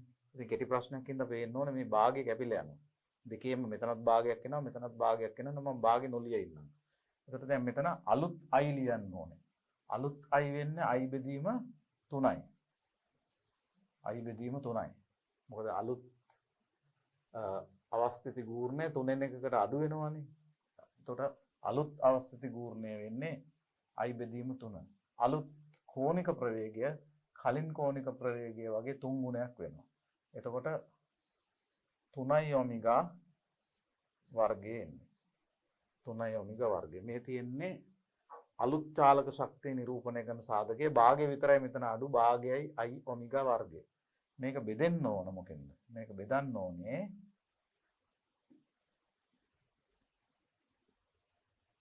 ආරම්භක චාලක ශක්තිය. භාගය අපි අයින් කරලා ඉන්නේ ආරම්භක චාලක ශක්තිය. ආරම්භක අවස්ථිති ගූර්ණය i මයි i ඔමෙගා එක හරිය අපි ඔමෙගා කියලා කිව්වොත් ඔමෙගා ආරම්භක කෝණික ප්‍රවේගය මේක ඔමෙගා 1 කියලා අපි පාවිච්චි කරේ. භාගයයි i ඔමෙගා 1 වර්ගය ඔමයි එන්නේ. ඒත් ඔයගොල්ලන්ට පේනවා ඇති මෙතන මේ චාලක ශක්තිය අතර අනුපාතය මෙහෙම බලපුවාම මේ i මෙතන ඔමෙගා වර්ගය එනකොට මෙතන අවස්ථිති ගුණය 3න් පංගුවකට වැඩි වුණාට මෙතන ඔයගොල්ලන්ට පේනවා ඇති මේ භ්‍රමණ ප්‍රවේගය 3 ගුණයකින් වැඩි වෙලා තියෙන නිසා එතන සාධකයක් එනවා 3ක. ඒතර මෙතන භාගයයි i ආරම්භක අවස්ථිති ගුණය මේ ආරම්භක කෝණික ප්‍රවේගයේ වර්ගය. ඔය ආරම්භක චාලක ශක්තිය. එතන මේ i කැපිලා යනවා. මේ ඔමෙගා 1 වර්ගය මෙතන ඔමෙගා වර්ගයත් එක්ක කැපිලා යනවා. ඒතර 3 වර්ගය මේ 3ෙන් බෙදුනාම 3ක් ඉතුරු වෙනවා. ඒ නිසා තරුවේ අලුත් භ්‍රමණ චාලක ශක්තිය හා ආරම්භක භ්‍රමණ චාලක ශක්තිය අතර අනුපාතය දැන් මෙතන 3 වර්ගයක් තියෙන ඕගලන්ට පේනවද? මේ ඉතුරු වෙන්නේ මෙන්න මේ පද 3 වර්ගය 9 බෙදීම 3 කියන්නේ 3යි. චාලක ශක්තිය 3 ගුණයකින් වැඩි වෙනවා. ඒතර මේ අනුපාතය මේ 3කට සමාන වෙනවා කියන මෙන්න මේ උත්තරේ තමයි හරි උත්තරේ වෙන්නේ. මේ අනුපාතය 3ක් වෙනවා. මොකද අවසාන චාලක ශක්තිය වැඩි. අවස්ථිති ගූර්ණය 3න් එකකට අඩු වුණාට භ්‍රමණ වේගය 3 ගුණයකින් වැඩි වෙනකොට භ්‍රමණ වේගයේ වර්ගයේ ශක්තියට බලපාන හින්දා 3 වර්ග වෙලා 9 වෙනවනේ. අන්න ඒකෙන් තමයි මේ ප්‍රශ්නේ එන්නේ. ඒ නිසා අවසානයේ 3 ගුණයකින් චාලක ශක්තිය වැඩි වීමක් ඇති වෙනවා. ඊළඟ ප්‍රශ්නේ බලමු. 76 මේකේ දිග L1 සිහින් අප්‍රත්‍යාස්ත තන්තුව ඇදෙන්නේ නැහැ. තන්තුවේ දිග මේ සිම්පල් L කියන ප්‍රමාණයම පවතිනවා. එක් කෙලවරක් ඝර්ෂණය රහිත තිරස් පෘෂ්ඨයක් මත නිශ්චලව පවතින පරිදි නිශ්චලව පවතින ස්කන්ධයක් වන M1 සිම්පල් M ස්කන්ධය තියෙන කුඩා වස්තුවකට සම්බන්ධ කරලා තියෙනවා. හරිනේ? අනෙක් කෙලවර අරය R වන සිරස් සිලින්ඩරාකාර කුළුණක පෘෂ්ඨය මත පිහිටි ලක්ෂයකට තන්තුව තිරස්ව පවතින ලෙස සවි කරලා තියෙනවා. ඒ කියන්නේ මේ තන්තුව තියෙන්නේ මේ තිරස් තලයක කියන එකයි කියන්නේ. මේ සිලින්ඩරයේ සිරස්. වෙනවනේ. එතකොට රූපය දැක්වෙන ආකාරයට තන්තුවට ලම්බකව පෘෂ්ඨය ඔස්සේ වස්තුවට v ප්‍රවේගයක් දෙනු ලැබේ.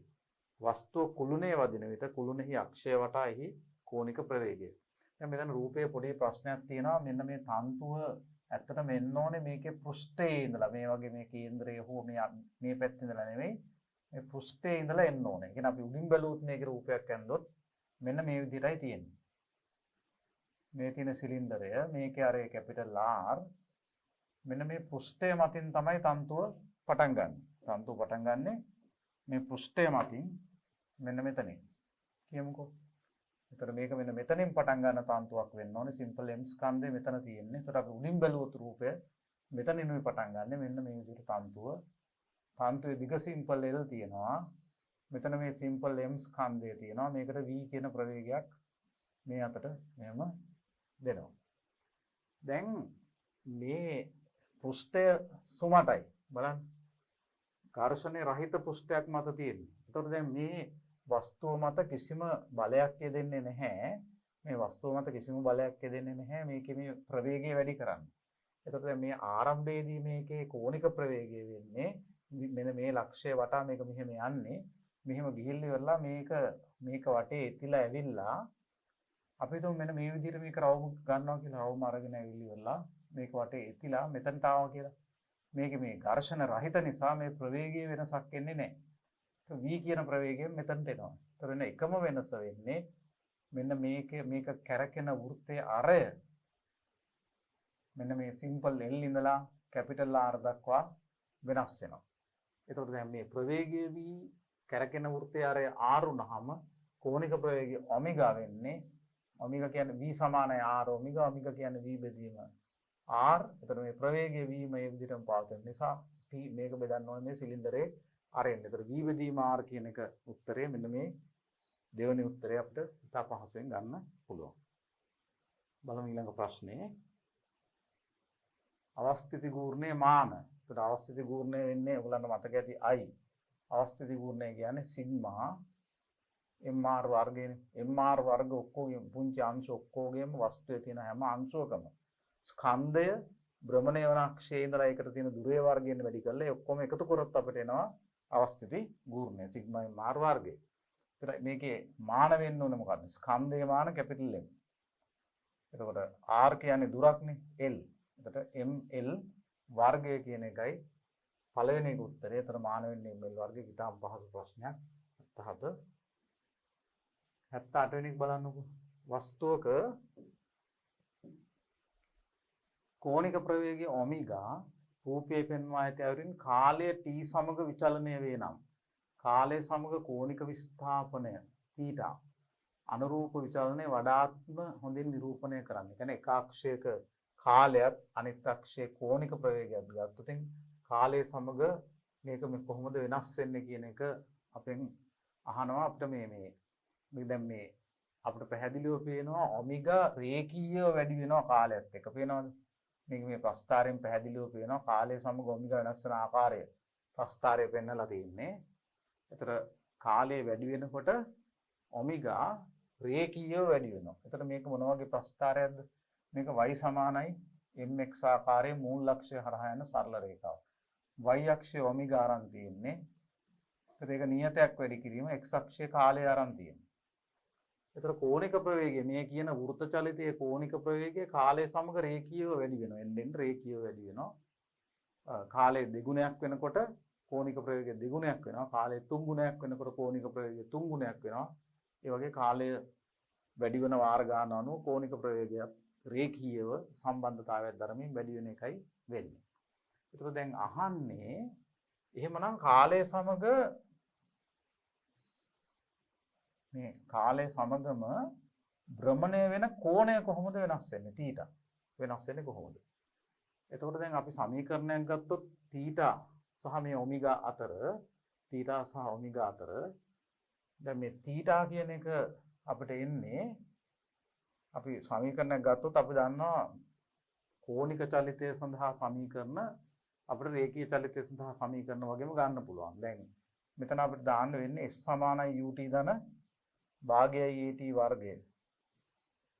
සමීකරණය රේඛීය චලිතය සඳහා සමීකරණයේ කෝණික චලිතය සඳහා ස්වරූපය තමයි අපිට මෙතන ගන්න වෙන්නේ. හරිනේ? s කියන අනුරූප රාශිය කෝණික චලිතයේ θ කෝණය. එතකොට මෙතනින් පේනවා ආරම්භක කෝණික ප්‍රවේගය කාලයේ බිඳුව වෙනකොට ආරම්භක කෝණික ප්‍රවේගය බිඳුවයි. ඒ නිසා ආරම්භක කෝණික ප්‍රවේගය කාලයේ බිඳුව වෙනකොට මෙතන බිඳුව එන්නේ. ධන භාගයයි දැන් කෝණික ප්‍රවේගයේ වැඩිවීමේ ශීඝ්‍රතාවය නියතයක්. ඔමෙගා කාලය සමග නියත ශීඝ්‍රතාවයකින් තමයි වැඩි වෙන්නේ. නේ? ඔමෙගා කාලය සමග නියත ශීඝ්‍රතාවයකින් වැඩි වෙනවා. එතකොට මේකේ අනුක්‍රමණයෙන් එන්නේ දැන් අපි රේඛීය චලිතයේ කාලය හා ප්‍රවේගය අතර ප්‍රස්ථාරයක් අඳුත් ප්‍රවේග කාල ප්‍රස්ථාරයේ බෑවුමෙන් එන්නේ නැත්නම් අනුක්‍රමණයෙන් එන්නේ රේඛීය ත්වරණයනේ.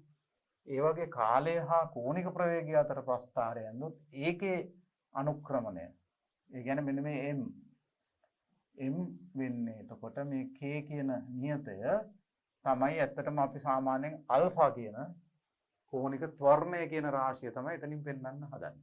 එතකොට කොටිම මේකෙන් පේන්නේ මේ වෘත්ත චලිතයේ කෝණික ත්වරණය නියතයක් බවයි.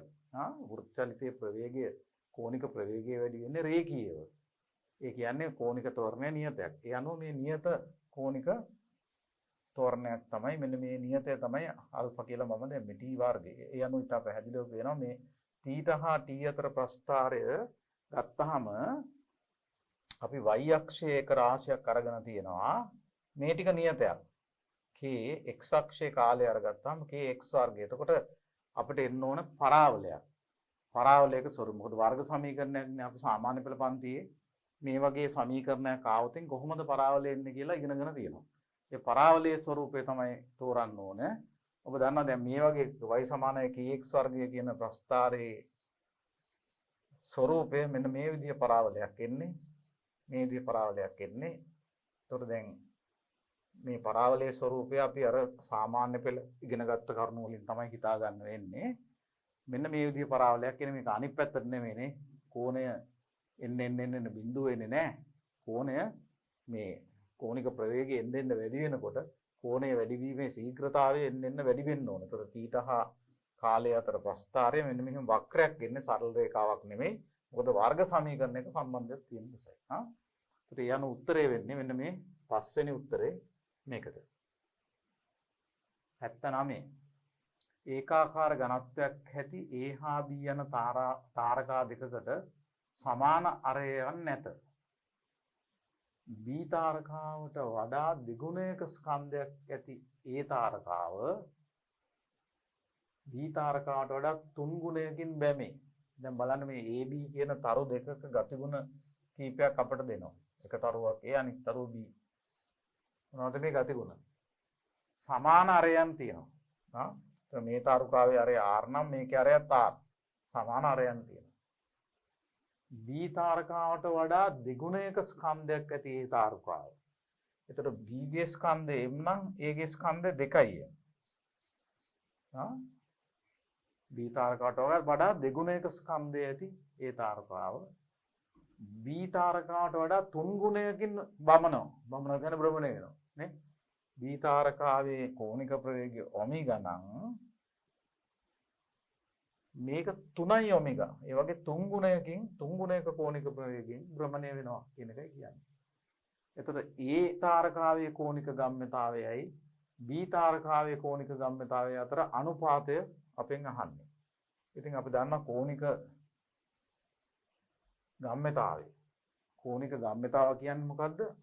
අපි කැපිටල් M කියලා කිව්වොත් කෝණික ගම්‍යතාවයෙන් I ඔමෙගා. I ඔමෙගා. දැන් මේක ගන්න වෙන්නේ මේ තාරුකාව ගන්න වෙන්නේ තැටියක් වගේ. වෘත්තාකාර තැටියකට සුළු කරලා තමයි තාරුකාව දැන් ගන්න වෙන්නේ. මේ වගේ වෘත්තාකාර තැටියක් කියලා ගන්න වෙන්නේ තාරුකාව. එතකොට දැන් මේකේ අවස්ථිති ගූර්ණය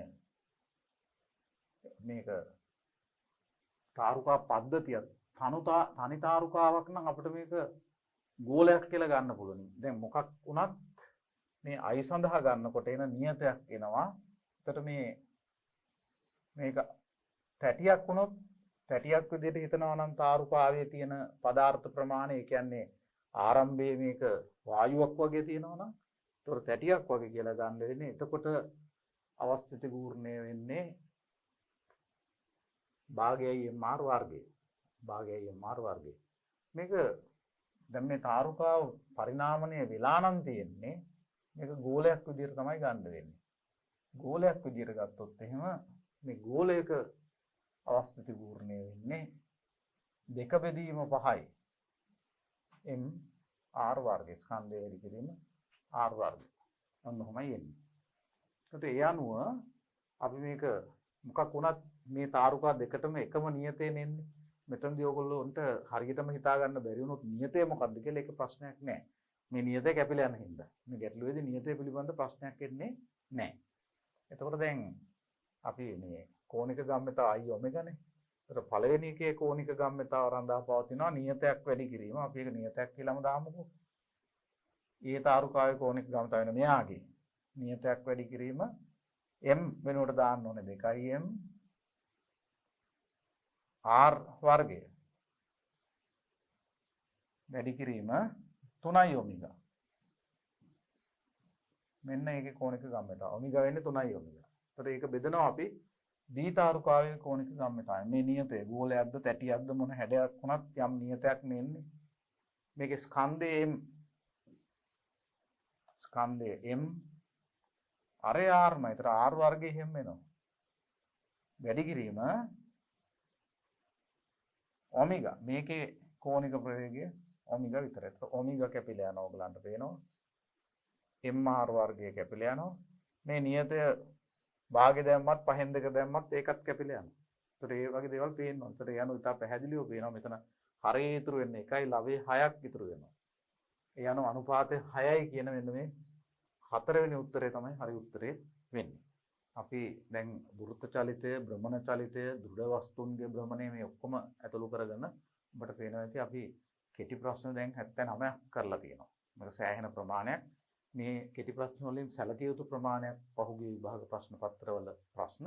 ඒතර දැන් මේවා හදන්න පුළුවන් නම් මේ ටික ඔබ හොඳට ප්‍රගුණ කරගෙන මේ ටික හදන්න පුළුවන් නම් ඔබට ඇත්තටම අනිවාර්යයෙන්ම ඔබට හොඳ ප්‍රතිඵලයක් මේ වෘත්ත චලිතය පිළිබඳ බහුවර්ණ ප්‍රශ්න වල ගන්න පුළුවන්.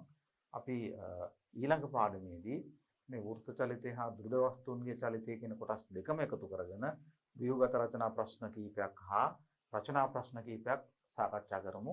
එතකොට අපිට මම හිතනවා ඔබට සෑහීමකටපත් වෙන්න පුළුවන් මේ භ්‍රමණ චලිතය පිළිබඳ ඔබේ අවබෝධය හා දැනුම ආත්ම විශ්වාසය මම හිතන්නේ සෑහෙන තරමකට අපිට ගොඩනගා ගන්න පුළුවන් කියලා.